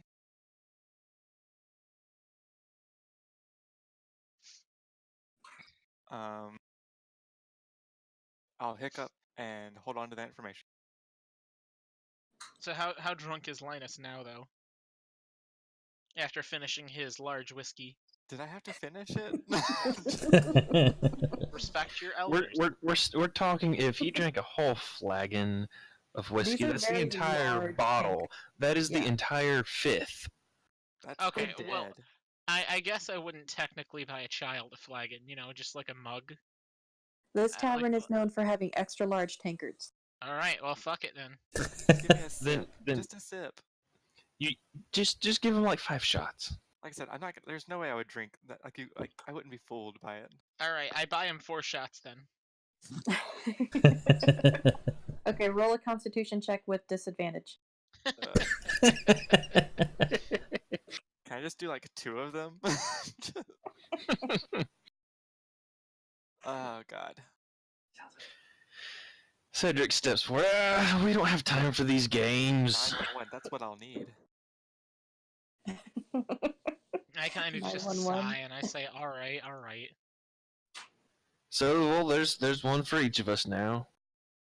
Okay. So how drunk am I now? I feel like I'm 14 and you just gave me 2 shots. I am feeling myself. Okay. You probably are feeling yourself. Yeah, you probably are, actually. I could see that. Alright, let's get You're going. fairly drunk. Okay. We go outside. I'm gonna like the guy said there was a warehouse with snakes. A warehouse with snakes? That's all I'm gonna say. I heard something about a snake house with wares on it. That's all I got. On Candlefair Street? Can't open Maybe I did give him too much. in Canada? What's a Canada? Just I don't know. All right, so as you are going down Candle Lane, the buildings are so tall and so tightly packed together that the light touches the street only at high sun. And as you are getting there later at night, gloom envelops the narrow alley, as dark as a dungeon, and as odorous as one too. Nearly all the street lamps have been smashed. The only light that pierces the darkness is a faint flickering from down the lane, like a distant candle. So I have some torches. Does anybody have light as a cantrip or something? I do. Cast it Well- on my... I was about to say cast it on my, like, cloak or cape or something, but that would make me a target. Nah, we want it on Diero then. So, shh, I have a better idea, and I'll just cast it on my hat. There. But then you're a target. Shh. He's drunk. He knows what he's doing. He's also half elf and doesn't need it. He's just walking around like, what? Y'all can't see? I can see fine. It's kind of spinny, but like, whatever. Why are there so many of you?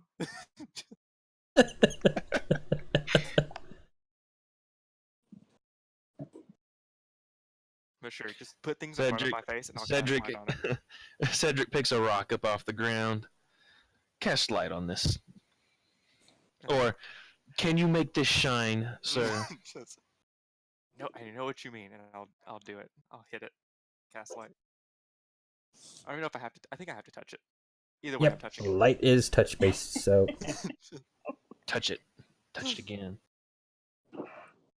All right, Cedric just tosses his rock up and down in his hand as we walk, I guess, closer to the candlelight. Okay. I guess making sure to like look for any specific warehouses full of snakes or that have to do with snakes. You managed to make it there without any sort of interruption. And as you go closer to the flickering light, you see that it's coming from one street lamp still intact that's kept alight by a continual flame spell. A warehouse is directly across the street from the lamp, which illuminates a black winged snake painted above the door's handle. There are the snakes. Is that what they told you? A Roll an- warehouse with a snake symbol on it? Beware of the house with snakes. Roll an intelligence check, all of us or just him? all of you. Oh. Just an intelligence check. Yep. Oh, we go. here we go. Is mine at disadvantage? This is gonna be bad. Yeah, it probably is. Okay. Oh my god.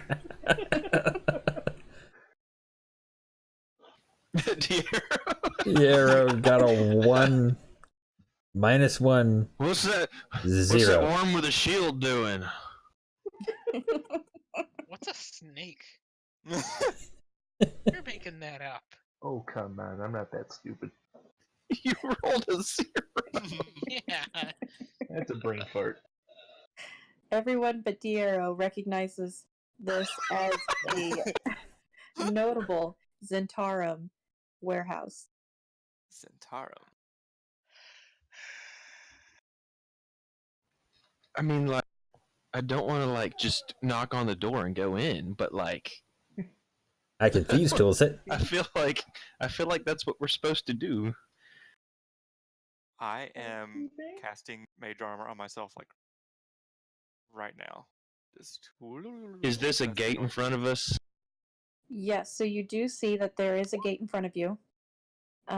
You also can see that the gate on that fence is not locked. From outside, you can already see 3 different points of entry. A large warehouse loading door directly in front of you, a front door next to that, and a painted over window to your left. So what color is the paint? Is it just like black? Probably black. Black. Okay, just wanted to make sure it wasn't like purple or something. Definitely not purple. All right. Is it painted over on the inside or outside? The inside. Dang. Because you never know. Thugs aren't the smartest people.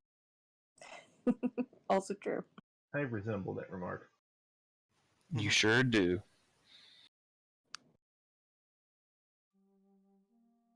All right, I guess I'll How dark painted over is that? When is it completely opaque, or is it like semi-translucent, or what? It is completely opaque. You cannot see through it whatsoever. Dang. You do see that the front door has a sliding peephole on it, but it opens from the inside. Is the gate already open? The gate is not open, but it is not locked. I gently push it to see if it squeaks any.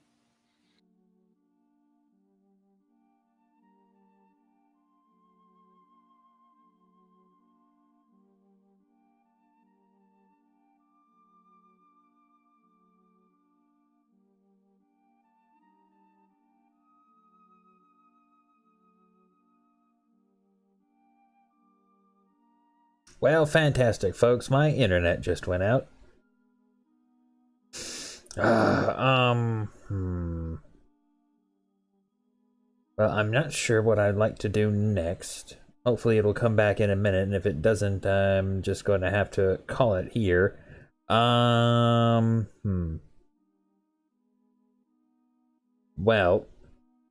what I'd like to do with Zamados is sneak up to the window, I'd say. That's what I'd like to do first. See if I can get in that way with some thieves tools or, you know, whatever I can manage. Yeah. Yeah, that's all I can say for now. What do I think Cedric's gonna do? I don't think he'll go up right up to the front door.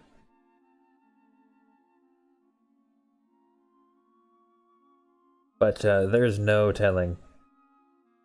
Oh, looks like my internet's coming back.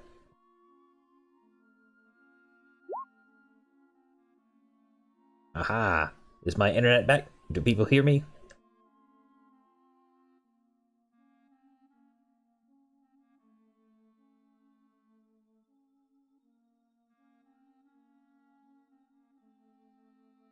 Oh, it says I'm connecting.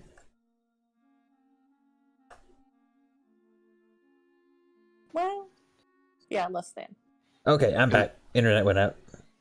Oh, That's fine. I didn't even know Ben left. I I didn't. didn't either, actually. I'm sorry. All right, what I missed for the past like minute. We're here, and I'm checking this window out. It's completely opaque.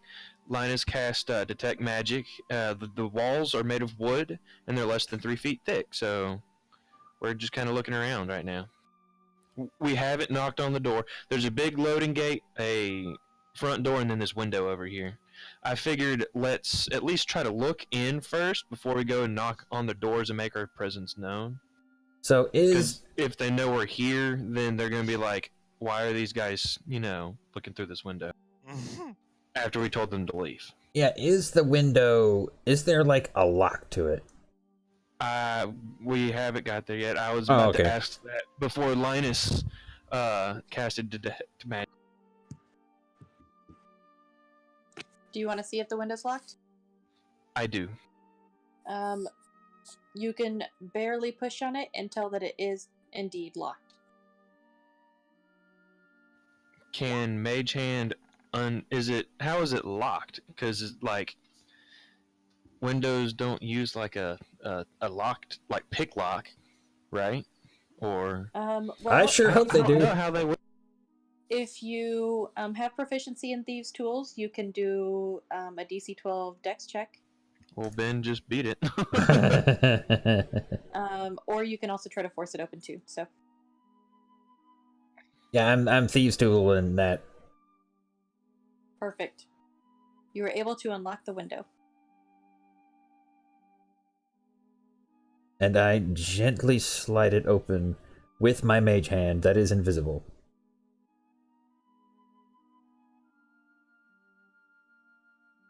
Alright, do you want me to roll a stealth check? Yes, anyone who tries to enter in through the window must roll a stealth check. I just kind of want to peek my head in first and see if I can see anything. I'll go in with Zamados for sure.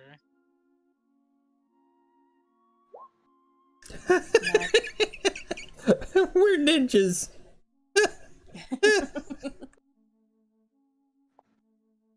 God. Linus is gonna bomb the fuck out of this, guys. I'm definitely Linus and going Diero last. turn around and we're all just gone. Yeah, Diero's looking at the gate and then comes in and we're just Diero's vanished. a There's an open fighter, window. right, Dev? Do what? You're a fighter, right? Yes. Yeah. Please open the door for me. Yeah, I was gonna say, are you wearing heavy armor? Because I don't really think that your stealth's gonna be very great to us. Please open the door for me. All right, when you open the window, you are able to see this in front of you. All right. There's enough boxes to like take cover behind, right? Yes. All right. Well, I totally take cover behind them, and I try to peer over to the right.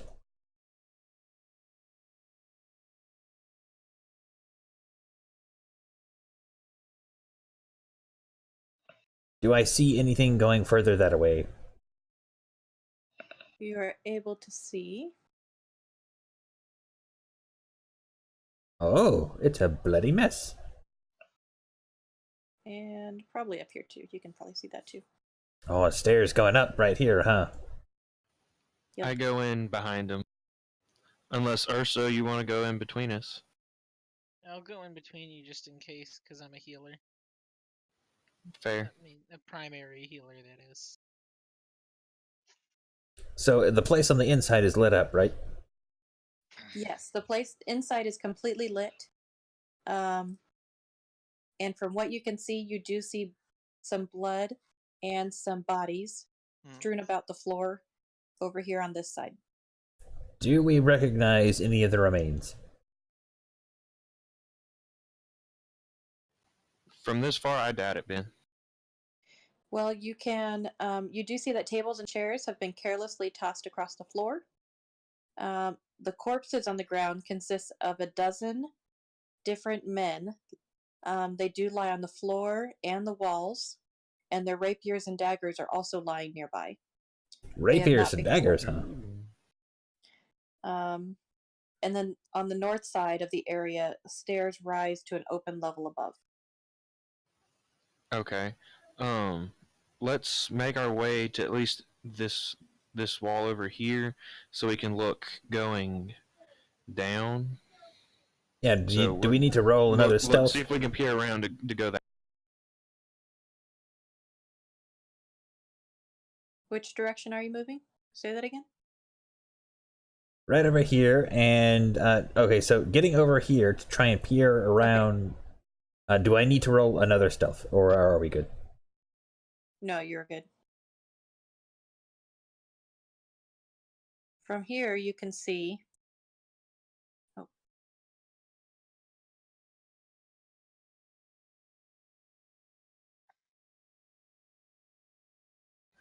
BRB real quick.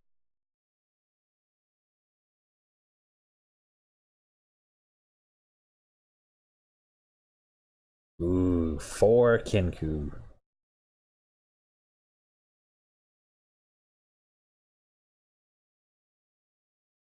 I guess I need to roll stealth to get in as well. Oh god.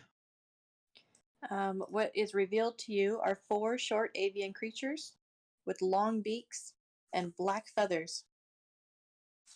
As of right now, they do not notice you in the warehouse.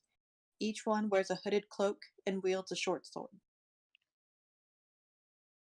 Interesting. All right.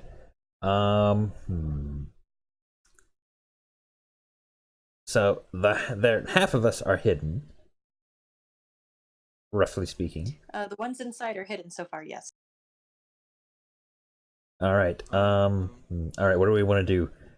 I kind of want to, just. Kinku are a lot of trouble to deal with, even if you capture them. So I do not want to capture any of them. Alright, so we're gonna kill them all. Sounds good. Also, as of right now, you do not see any sign of either Floon nor his companion, Renair.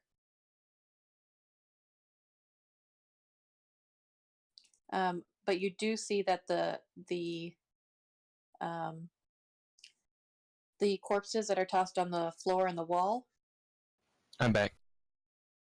The corpses that are tossed on the floor and the wall do have a very similar appearance to the ones who kidnapped Floon and Renair, and they are no longer living. Obviously. I'm gonna like whisper, but like loud whisper. Is it safe to come? I whisper quietly with the magic cantrip whisper. Quietly, come in. Maybe have Jiro knock on. Yeah, I was actually about to be like, Maybe they go towards it, and then we can get a little bit of a better surprise round on them. yeah, since they would be distracted. Jiro definitely probably isn't going to be very stealthy. I'm guessing. You guys What's your just, stealth check like, Dev? it is one with a disadvantage, of course. Okay. Yeah, not about that really. No, that's why I was saying please open the door. Yes. All right, so yeah, I whisper to Diero that there are. Can we see the Kinku? You can see them, and you can see they are scrounging around through boxes and such. What are they Okay. pulling out of some of these boxes? So far, nothing. All right. I whisper to Diero what we see in here, and I ask him to go knock on the main front door, the little front, or I guess the little front door, because they're not gonna open the big one. Oh, excuse me. So the little one below it, Mm-hmm. and that's a good idea. Yeah, because then the rest of us will be able to sneak in closer while they're distracted by you knocking on the door to go see what what they want. So Okay. am I coming in through the window now, or am I waiting out here with Diero? That's up to you, sir. Oh, Yeah. gee. That is entirely up to you, Mr. Linus Wands. How tall up is this window? 3 feet. Okay, yeah, I'll climb over that. Here we go. Here we go. Perfect. My legs are kicking. So, Diero, you're totally timing that so that you're knocking while Linus is scrambling, right? Yeah, when I see him start to have a little bit of an issue, I run over and Do like a police knock loud, just. watch. As you knock loudly on the front door, you see those inside can see that the Kenku start to scramble. Oh no. Instead of answering the door, they hide behind the toppled furniture. So this all looks like very flammable furniture, right? It is definitely all made of wood. It is a wooden building too. I But like that but answer. but there's still an upstairs we need to go. There is It an is a upstairs we wooden need to go through. I just trust that Linus can fix it. It'll be fine. That's a lot of mending. What? Alright, so. We don't even know if these bodies are well. We're inside, they still don't know, right? Correct. Yep. Alright, I just say we roll initiative and take your surprise round and just kill the hell out of them. Yep. Let's do Also, it. can no? Let's let Diero try to kick the door in. But I have a And question. so there. Go ahead, Tyler. So the bodies over here are the same as the bald, like winged snake people, right? That's what we've learned. Correct. And they have been, those are the 5 bodies that were described to you that captured both Floon and Renair. So And they're all dead. if they were bad and they are now dead, and we assume the Kinku did it, would that mean that we are not enemies? I mean, they just killed people and are looting their stuff. I would assume they're already evil. I mean, it's what we do, and That's we're what we good. do. But This could be a rival game. but it could very well, yeah, it could be very well a rival gang. All right. So we're gonna do initiative then. What did the Kinku look like? Birds. Bitch, I mean, Like crows. Like walking crows. I meant, how are they dressed? That would yeah. And black robes with hoods. I believe she said that. Yep, they are dressed in hooded attire. I didn't know if there are any symbols that we wouldn't have known about unless we asked further into that. They each carry a necklace on them. 2 necklaces to be precise. Let's see. Can I show this to you, maybe? Oh, you know what? I might be able to. Ooh. Hey, hey. Hear baby cry. Walk the other way. That's terrifying. That's very terrifying.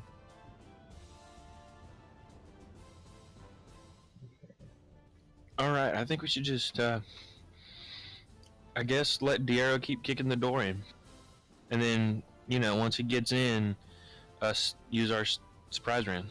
Yeah, I'm just sitting here like trying to magically whisper back, now what? Over. They didn't Hello? open the door, now what?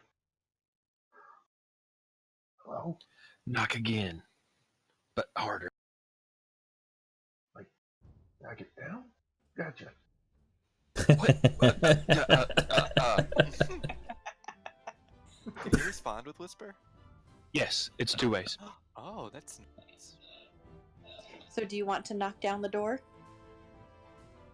I think that was the intention until someone said knock on it again, but Yeah, knock it down.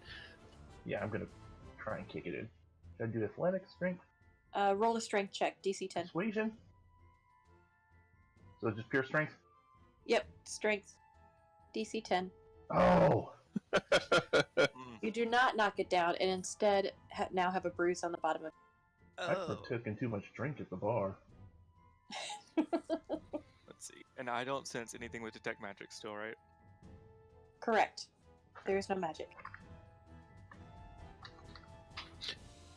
I whisper back to him, must be a sturdy door, huh? Oh, my arm. It is a warehouse. I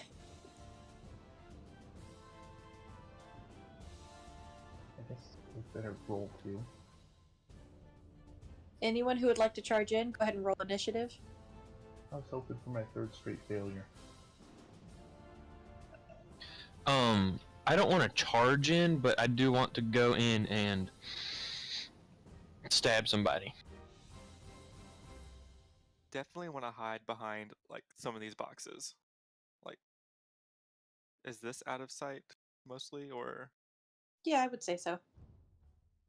So ready to are- roll another stealth to see how well hidden it is? No, you're okay. They're hidden as well, so. Okay. I'll I roll might need initiative. to buy a crowbar when we have a chance. I guess I need to roll initiative.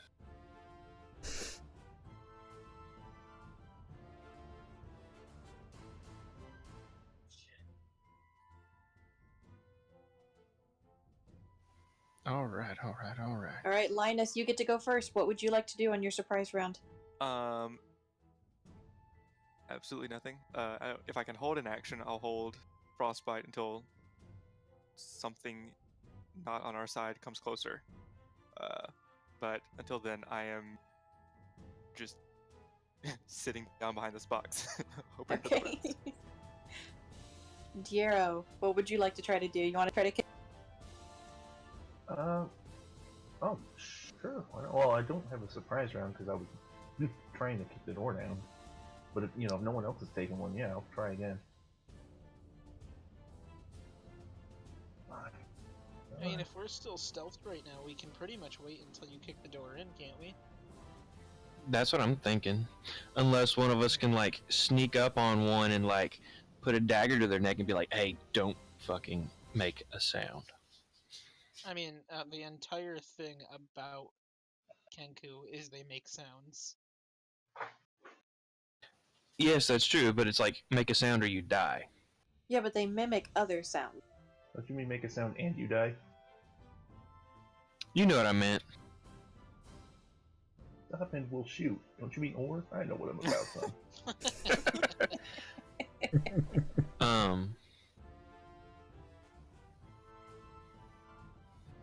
I guess let's just go ahead and kill them all.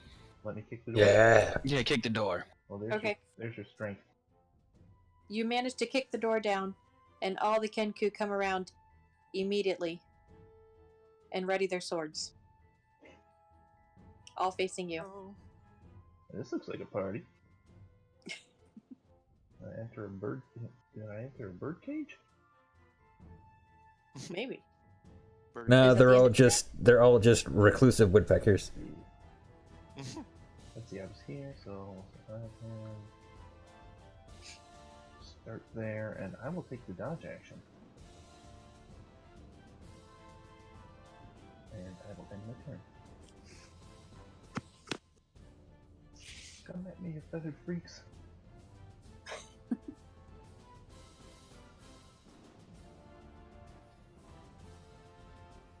Is that it? Yes. Okay. Cedric, what do you do?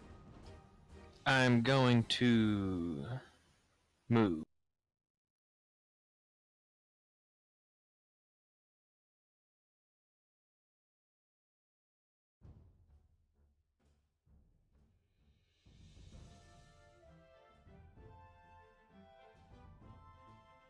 Alright, right up behind the Kenku.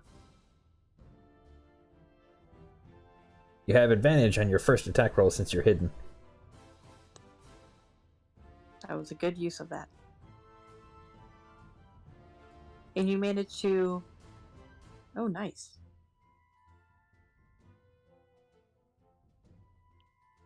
With 11 damage on your first round, you definitely take him by surprise. And you can tell that you instantly hurt him so much that he squawks and falls to the ground. So he's Pepsi? Not quite. Okay, well then I use the rest of my movement and the mobile feat to get away. You cut out. What was that?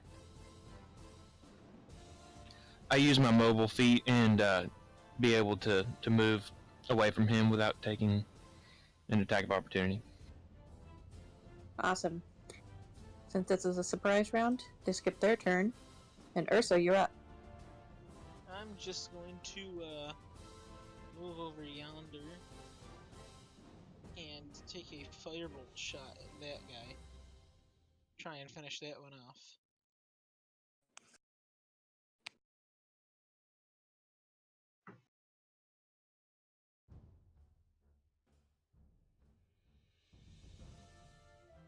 He doesn't even see it coming. That is the one that Cedric first attacked. Yep, he doesn't even see it coming I'm gonna frick that guy up. and dies before he can warn the others. Anything else? I'm gonna like dash over here. Okay. Zamados. Zamados kind of slinks forward, and he stops right about here. And he reaches his hand backwards around behind his back into his alchemist's satchel and pulls out another flask of the alchemical fire and lobs it at the fourth Kenku. So everything within 5 feet of him has to make a dexterity save or take the damage.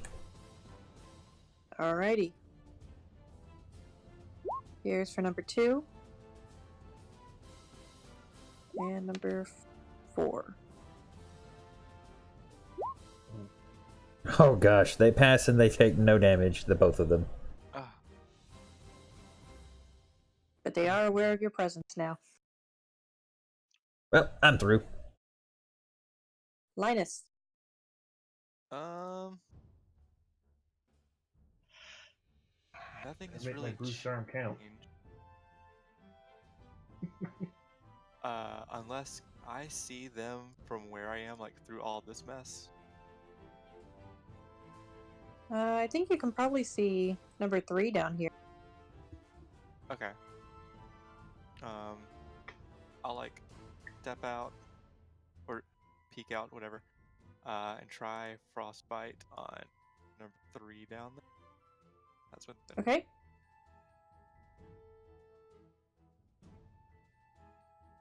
Finally, got a 1. Aw. And then I'm rolling back. Diero, you're inside. What do you do first? Alright, well, I am going to... Let's see here. 3 targets. I will swing my glaive at this guy. If he's got reach, I can do that right from here. And I get a nice low number. So when we get high damage, we roll low on our, you know, that's how this game works. So That's you're a human, right? for me. That is a miss. Yeah. No, Yeah. I'm half elf. Oh, you're half health. Okay. All right, Cedric. Anything else? That's it. All right, Cedric. I'm pretty much going to do the exact same thing I did last time. Do these boxes cause difficult terrain? Or the barrels in front of me? Yes. Okay, so that's... How much does it increase the movement through that? It would be 10 feet instead of just the 5? Yep. Yeah. So that's 15, 20, 25, and I stab number Kinku 2 with the things. Oh, that's a miss. They both are.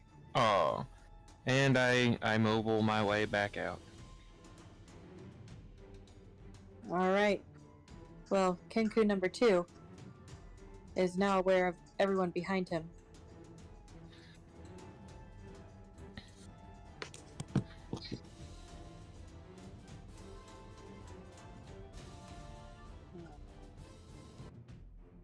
Change the hotkeys on. Hang on.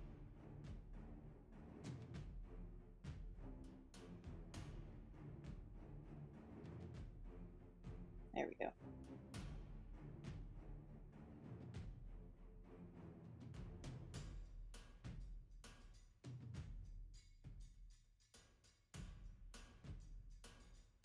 And that is all he's going to do. That's all he can do. Number 4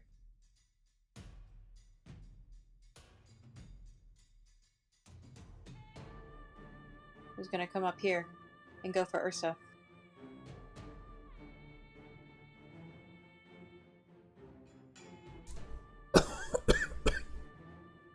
Oh.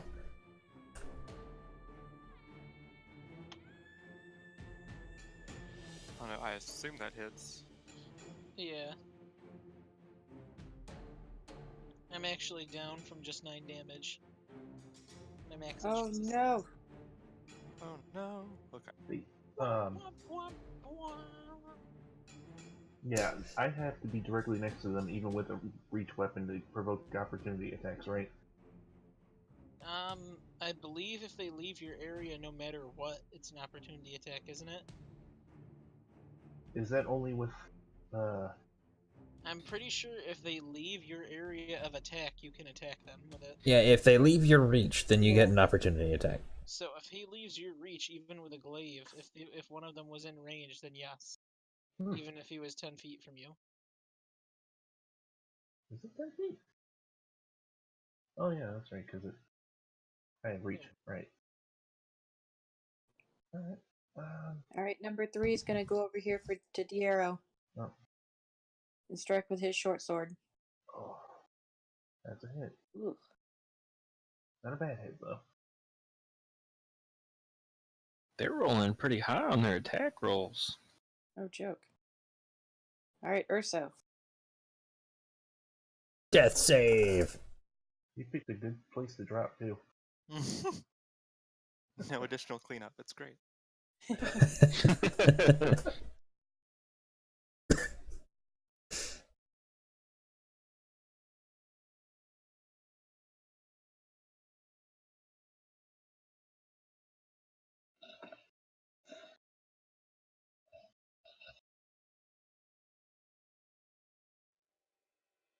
Is yours doing that thing, Jake, where it doesn't go through? Yeah. Like Mine was doing clockwork. that a minute ago, too. Oh, hey. There they go. Alright, I got a failure. All Gucci. All right, Summonus. All right. What do you do? Let's see. I think I am going to lob another thing of alchemist fire at them.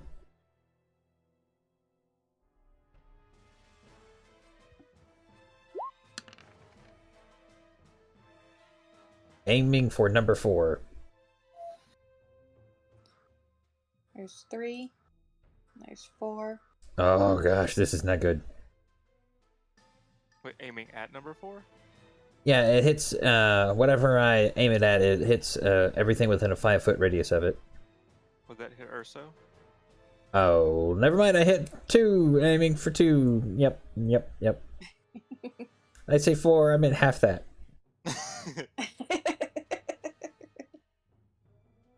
Anything else for you? I am going to go move by. I'm gonna actually go move to the staircase. Okay. Linus, what do you do? Again? Just that same thing. Frostbite on number 2. Okay. Damn it. Oh. It's okay. And then I will back further away. Okay.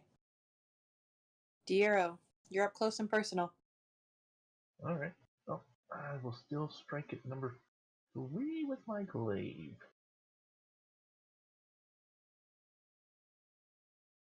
Oh. It is not Ooh, my night. that's This a miss. character is just cursed. How bad off are you on health? I am just missing 4. I kind of forgot to change it on my token. My bad. There we go. Yeah, I'm just missing 4 health. All right. Out of like a number. All right, Cedric. Does someone have to be conscious for a bardic inspiration? They have to be Yes. able to hear you. So Yeah, they have to Yeah. be able to hear you for it. Well, dang. All right.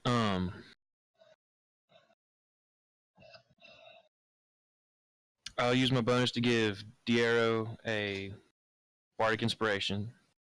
I don't know why. I'm just gonna screw up the roll again. We'll see. Well, thank you though. I'm sure it'll help. All right, I'm stand on top of Mr. Urso's corpse here, and I'm gonna do this. Oh yes. All right, here's a constitution for number 2 and for number 4. Really? they have Wow. a +0 to their con. I know, that's their lowest score. Well, at least I take half damage, so that's some damage. Mm-hmm.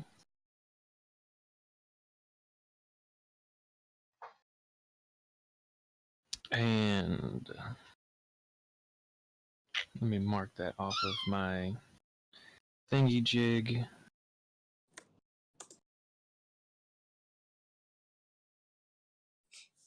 And that's my turn. All right, the thunder took them aback for a minute. They weren't quite sure what to think of that. But number 4 decides to strike out at you in the only way he can. Oh, thank God it wasn't. Wait, is it the crit?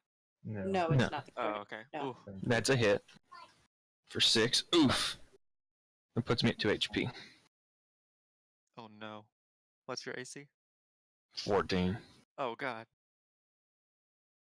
I'm all hit and running. Remember, I was hoping that it would, since they have a +0 to their con. And number 3 decides to use a bow to try to strike Zamados.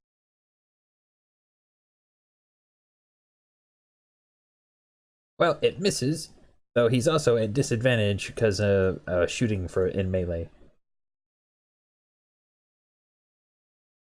Number 2? 3. Huh? Wait, I Yeah, thought this wait, was did you said 3. Do you mean 2 is shooting Oh, at me? I meant 2. I'm sorry. I meant Okay, 2. yeah. Well, either way, that misses. And number 3 is going to strike at Diero again. Hey guys, guess what? Are you down? Yeah. Jesus. The problem is our rolls. The rolls aren't good. Our rolls are horrible against us tonight. I'm sorry. It's not your fault. It's not your fault. Urso, Survive. Yep. you can do it. Don't roll a 1. Well, I want to end my pain now. Hashtag. Hey, that's a Okay. better. You're If not I'd rolled a dying. 1, I would have actually laughed about that. Yay. All right. Zamados. All right, I'm gonna take out my my staff I'm gonna wield it two-handed, and I'm gonna move in to bash the fourth Kinku. All right, go for it.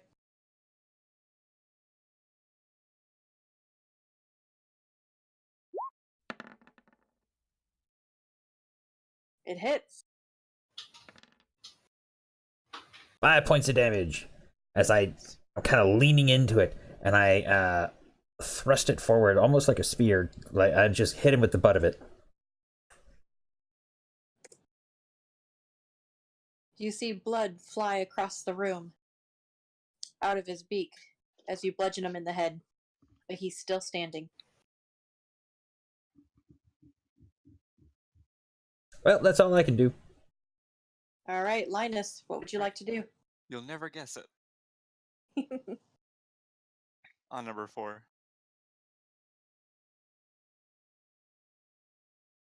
Are you kidding What? me? Like, the cold never bothered me anyway, bitch. That's what he's saying right now.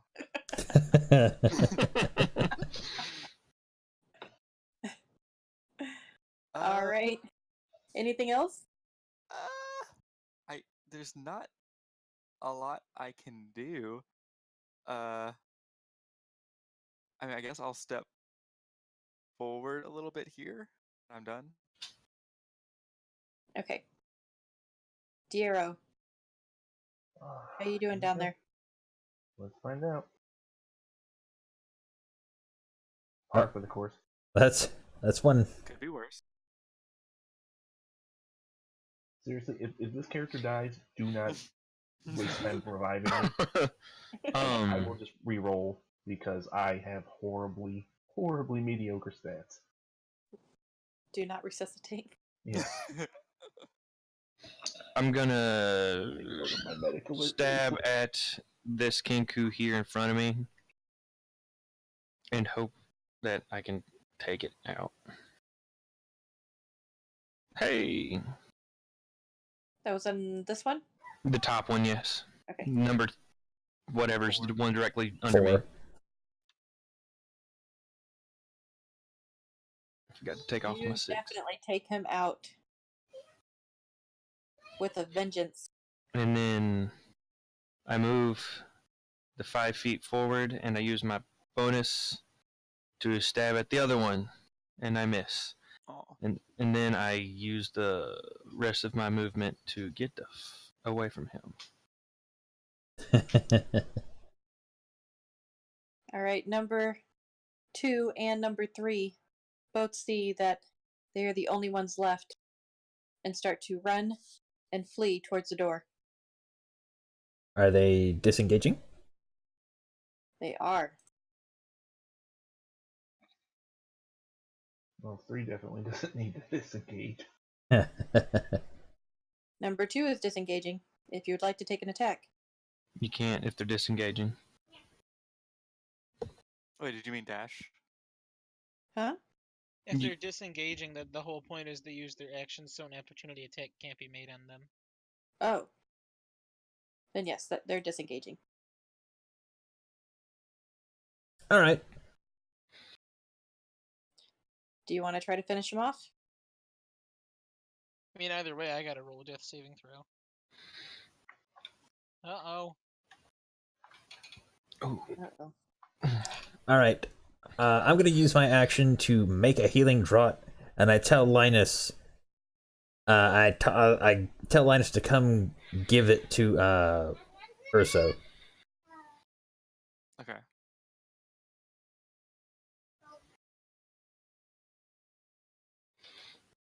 All right, Linus, that's what you'd like to use your turn for as well? Yes, I will run up there and do that.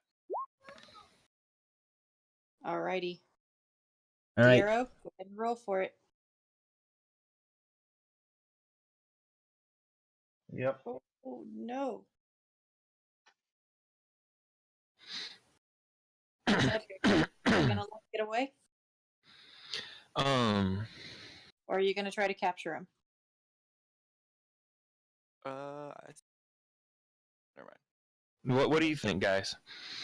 I say just try and capture one, honestly. I was gonna Oh, say well, us then, surviving I would mean, be like priority. we've said, mimics. I mean, not mimics. They're not gonna be that great at giving us info. Yeah, all they they're gonna can't- do they is can't speak and caw. They literally speak in like Bumblebee from the Transformers movie talk. In that case, Kill him.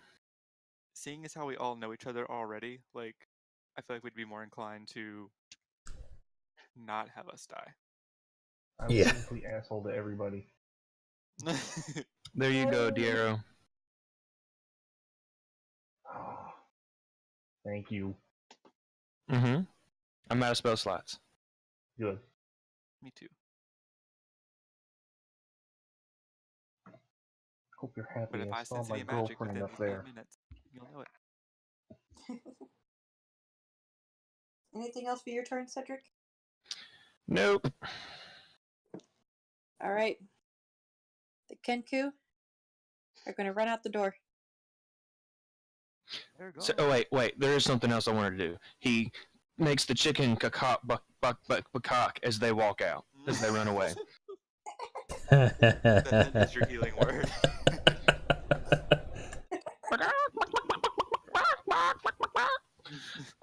Would Diero get an opportunity attack from the Kinku? Or would he get no, well if they're would he still would the Kinku know that Diero is conscious when he goes to leave his square? Number 2. Probably not, because he's focused on getting out of there. Okay, so would he use a disengage then? Or would he just take a double move? Because Well, then I mean Diero might be able to get an opportunity attack now that he's alive. I am on the ground though, and wielding a very long weapon. Kick him. I don't care. I mean, anything. I mean, you're holding a stick. Yeah, chop his feet off. The Kenku would not notice that, because the Kenku's focused on getting out of there. He's not going to notice that he is conscious, and therefore not going to take a disengage action. So if you would like to attack him from a prone position, you're more than welcome to. Is that disadvantage? Yep. Yes. Mhm. Well, let's see. Hey, you could get a crit. Third for the night. Hurt yourself and you. Why couldn't that have been my last roll? Hey, at least that wasn't a saving throw for you. I was kind of hinting that I wanted that. Yeah. I know, but like, You just had to revive me. yes, because I can't just let a character die. I am literally sitting there screaming, "I'm coming for you, Dr. Kevorkian, please help me," and you're just like, "Not on my watch." Well, the next time, I'll not heal you. Does that sound fair? Yeah, like, just from now on, if I don't get up, I don't get up. I know that sounds awful, but All right, so the Kenku are running out the door. That's fine. Until they come back with more. Well, we can just scrounge around upstairs real quick and then beat it. And take all these rapiers with us. Absolutely.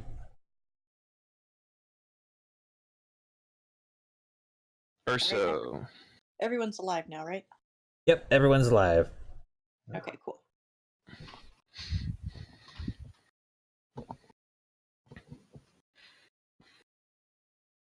What would you like to do? As Look much. the bodies over of the Kinkus, and then the, you know, other bodies of the dead people. All right, You I'm know, gonna murder hobo stuff. I'm gonna sneak upstairs while they're doing that, just to kind of save time. Alrighty.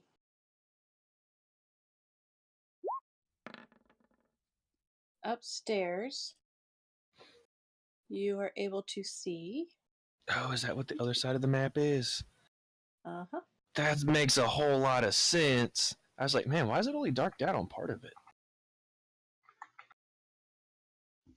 Nifty.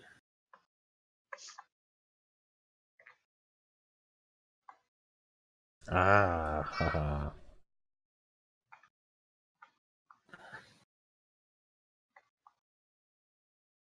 Oh, ho, ho, ooh.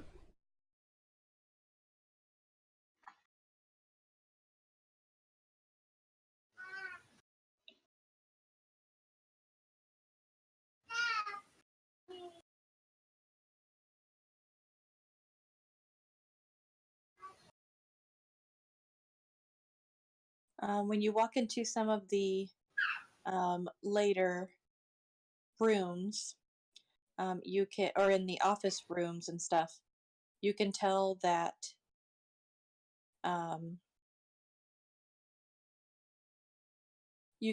the desks and chairs and bare shelves are covered with dust and draped in cobwebs. There are some rats that skitter about, but they don't try to attack you or anything. They're harmless.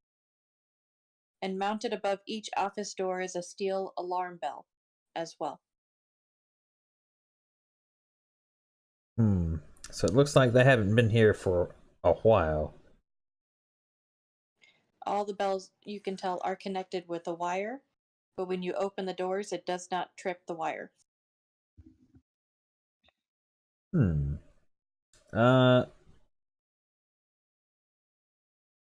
gonna scrounge around in the desks real quick. Want me to roll like perception or investigation or what? Perception or investigation, whichever's higher for you.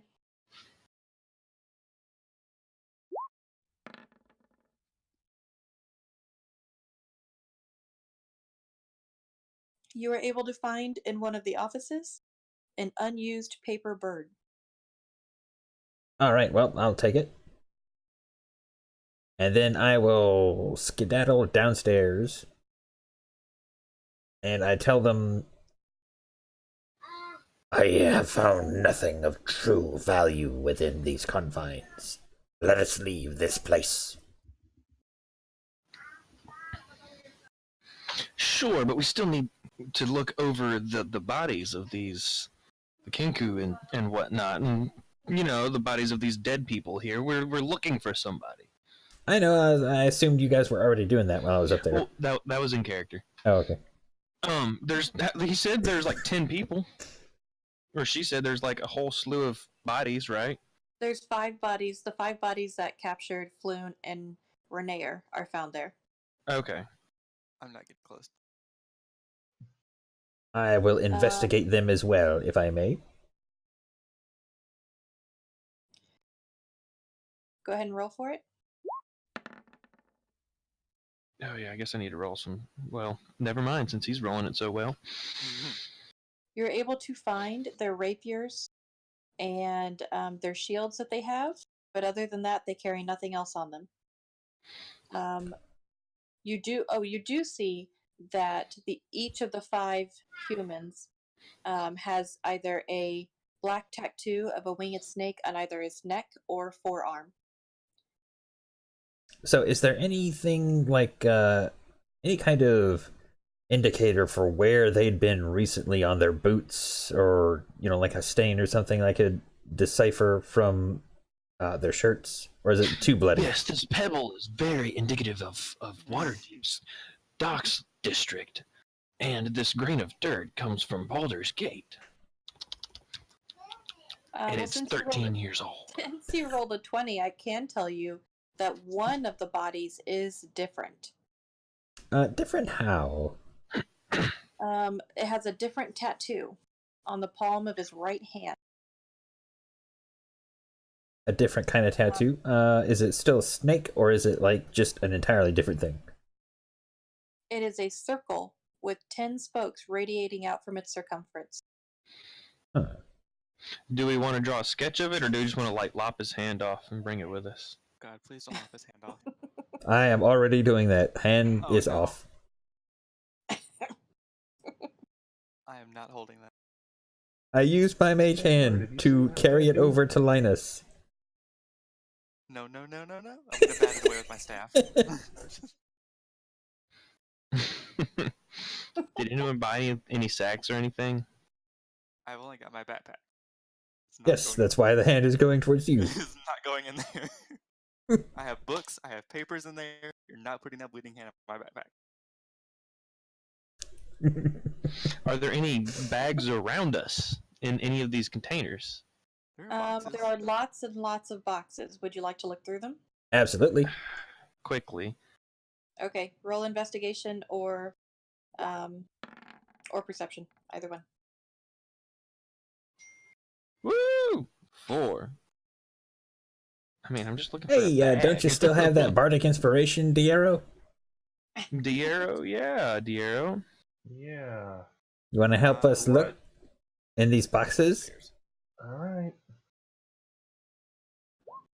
Hey, Really? look at you. There you You don't go. even have to add the Yeah. inspiration. Hopefully. This king just loves rubbing salt in my wounds. Mm-hmm. All right, you are able to find something. You see that there are 2 wooden crates there that are different from the rest, that look like they have been stashed amongst everything else. Mickey. One of them contains moth-eaten bolts of cloth and bottles of spoiled olive oil, and the other of which contains hundreds of pairs of wooden-soled sandals that were all the rage last summer but are now out of fashion.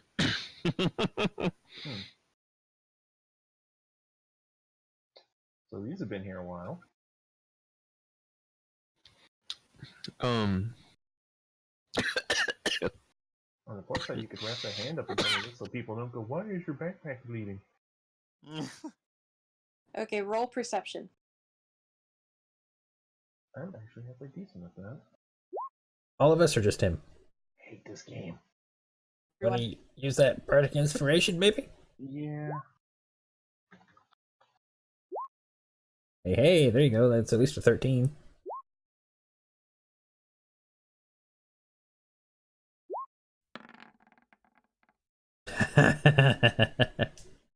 Stop showing me up with your -1.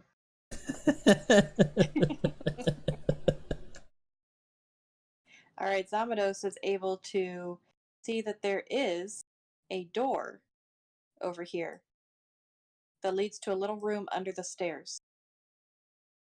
I don't notice with such a magnificent perception any traps or anything on it, do I?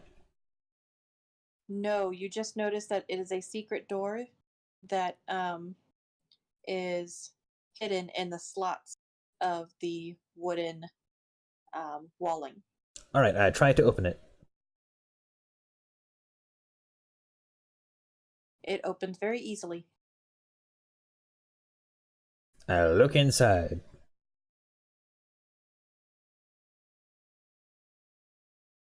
It's a cloth. Inside, you see A nest of You sleeping see- cloakers. inside you do see a couple of boxes that are precariously placed as if they don't quite sit right. Alright, well, I'll bring 'em out. I start moving them around. Take them out. Oh, hey! Haha! Stop that. Behind one of the boxes, out pops a person. Hello. And he's- Are you Please floon? don't hurt me. I grab him by the scruff and I say, Are you floon? He's like, no, but Floon is my friend. Where is he?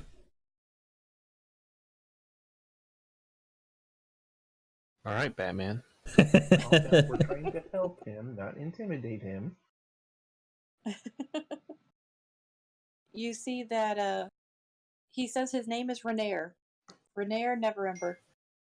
You can tell that he is unarmed, and he is marred by grime and the lingering stench of some sort of rancid pickled herring. Surströmming. You. No thanks. That's literally what it is. I bring him to the others.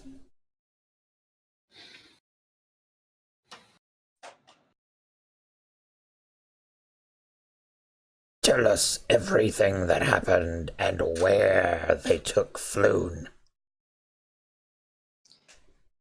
Well, I was concerned that Floon was too intoxicated that night to find his way home by himself, so I offered to escort him to his home.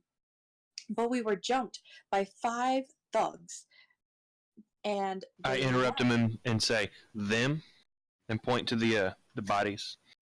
Yes, those are the thugs. Okay. And I feel really bad that Floon was taken, since I'm pretty sure they thought that Floon was me. And I really want to find my friend. Who would be after you? Well, the Zentarum think that my father embezzled a large amount of gold while he was open lord, and that he hid his dragon somewhere in the city. They think they can find it by using an artifact called the Stone of Galore, which was in the hands of Xanathar Guild until recently, but apparently someone stole it. The Zents thought I knew something about all of this, but I don't. My father and I haven't even spoken in years. Very well. Do you know where they took him? I don't. As soon as they were jumped by the Kenku, I hid myself in this closet. I did hear the Kenku talking about where they were headed next, but I could not hear too clearly. What did you hear?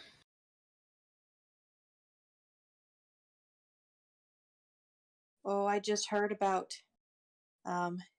make sure they tie the pretty boy up in the back room, or I heard the name Xanathar a lot.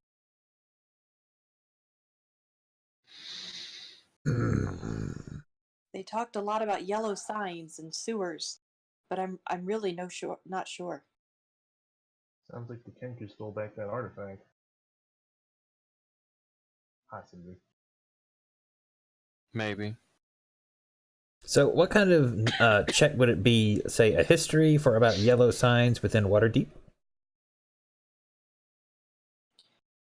I would do, history actually is a good one. Unfortunately, there's not really there's a nature check, but there's not really a city check. So. Stop doing that. There used to be one called Streetwise, but... Oh, there was. I think they roll that into, like, persuasion or something.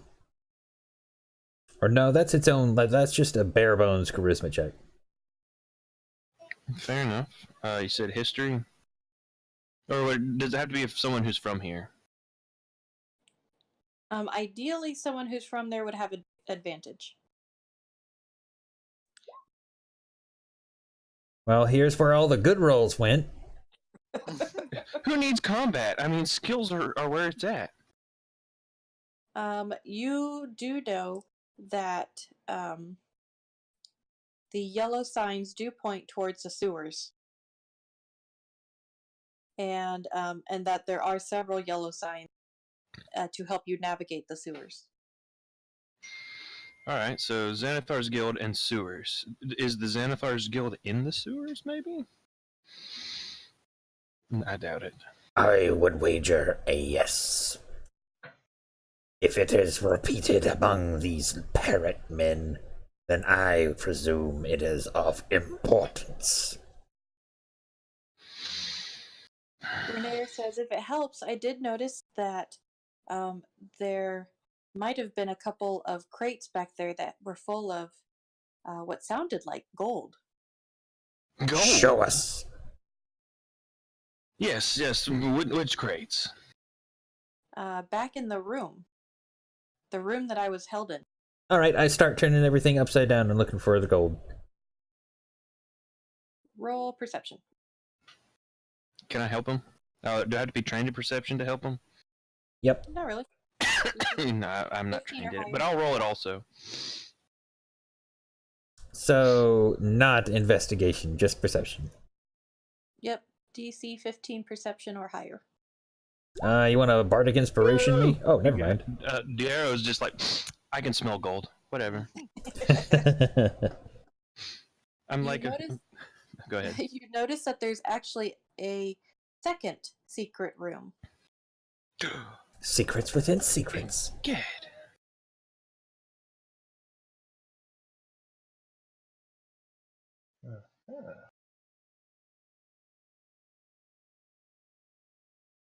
And Yeah, I found the inside that gold. chest, you see that the Zents have stashed 2 wooden crates here. The first is stolen from the docks, contains 4 wood-framed paintings wrapped in leather. Each of the paintings depicts a different city: Luskin, Neverwinter, Silvery Moon, and Baldur's Gate. Each of the paintings are worth 75 dragons each. Ooh, all right. So who's doing treasure? Oh, we didn't- That's a good question. I just asked Tyler if he was doing it. I was gonna make him the historian or the scribe. Make Just- Tyler do it. If you will give me. There is a treasure handout you can already edit. I see that. Yep, I It's will do in- that. It looks all Hey, pretty Tyler, and there's everything. a treasure handout that we can use. Tyler, Okay. did you see it? It's the one that says treasure. Yeah. Give me another joke. Okay, so we've got 4 leather-bound paintings, leather wrap painting. Oh, you're writing it down for me. Perfect. And the second crate is stolen from a caravan on the high road. Contains 15 10-pound silver trade bars, all black from corrosion, but still worth 50 dragons each. That's pretty good. Yes, it is. I mean, we just found more gold up here than that guy was offering to pay us to do the whole thing, so... Pretty much. It's already worth There's- it. Yeah, I was about to say. Well, let's not include that we found that stuff. And Definitely not. Zamados, you happen to also hear the faint sound of a bell ringing. Something's ringing a bell upstairs. Rings Them a bell. rats are gonna come try and fuck us up now. Oh god, I'm upstairs. All right. Let us make haste. And I grab what I can. Oh gosh, 15 10-pound silver trade bars. We're gonna have to just leave those for now and come back for them. Take as many as we can and run. It's 150 pounds of fucking silver, so... And there's 5 of us. So you carry 30 pounds. Yeah, Well, that's then perfect. We can 6 of us. Renair's here. Yeah. Yeah, sure. Yeah, we'll stuff some in a bag and give it to him and tell him to hang on. Alright, so we take the time to do that. And we grab the paintings. Out the window. And yeah, we're getting out of here. No, because oh god, is there another exit anywhere? There's one up Is that here. the city guard? I think so. They're gonna want all that stuff that we just found, probably. No, they're not, because they're not gonna know about it. They're right at the door. Yeah, and they gotta go, in, and we can sneak out. I kicked the door down. Yeah. We can't. They are Come upstairs. going to Everybody go come right upstairs. through the door. Wait, They're gonna- okay, so they're me and gonna Cedric come are in a upstairs, too. hidden room. Wait a minute, we have Never Ember here. He can vouch for us. He's like a rich kid. We still killed people. Can I go in here, Jess? No, we didn't kill people. We were attacked, and these And two they're were already kingdom. dead Matter to before we them. got here. Yep, we heard a cry for help and we came to save this poor Rich young kid. man. Isn't that I will do right? the talking. Never Ember. Alright, yeah, you do that. That's the plan. That is the plan. I will hide the silver.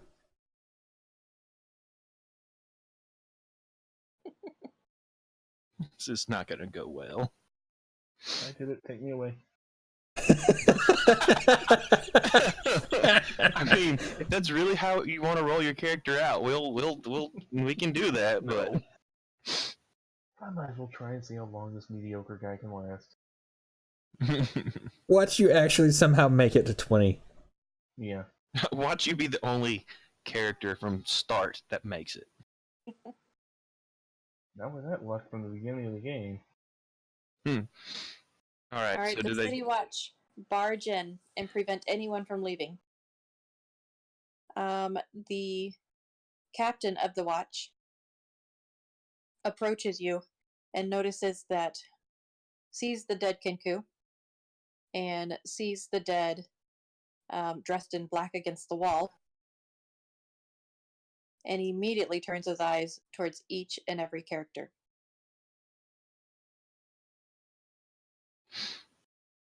Boy, What good do you thing I say? didn't hit anything. I say, this is definitely not exactly what you think it is. He responds with, "Well, I don't believe in rumors or gossip, and what it looks like usually isn't always the case as to what it is." So we heard some cries for help, and we stumble upon all these men fighting with these Kinku. They were mostly dead by the time we got in here, and they attacked us. We tried to defend ourselves, and the rest fled after the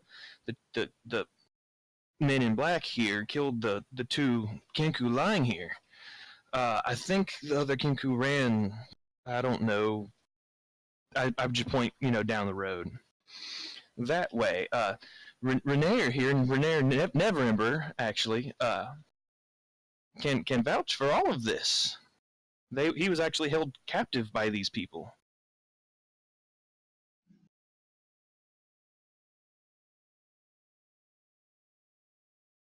And I'm assuming you need a deception or something. Well, Hyestus turns his eyes towards Renaer and instantly straightens up. And he looks to Renaer and says, "Is this true? Were you captured? Did these men save you?"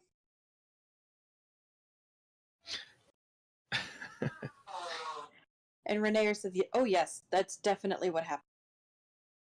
He says, "Well, if that's the case, your story does match that we saw Kinku running down the road. And that is exactly why we decided to come in and figure out what was going on." Thank goodness he wasn't chaotic evil.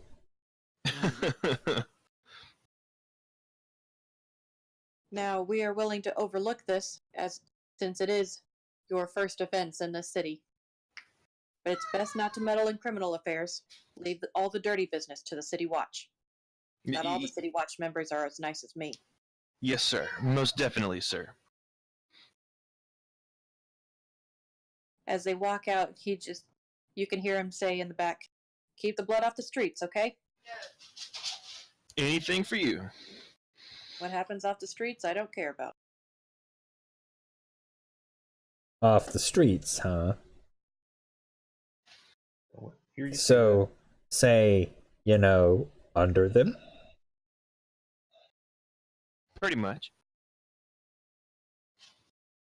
So since they didn't take anything, guys. Silver. And I think that's a good stopping point for the night. That is a good stopping point. That is a good one. I like this adventure so far. It's been pretty good. All right. Thank you, everyone out there, for watching. Please remember once again to chill touch that like button and subscribe to join the Skeleton Crew. And with that, I bid you all good night.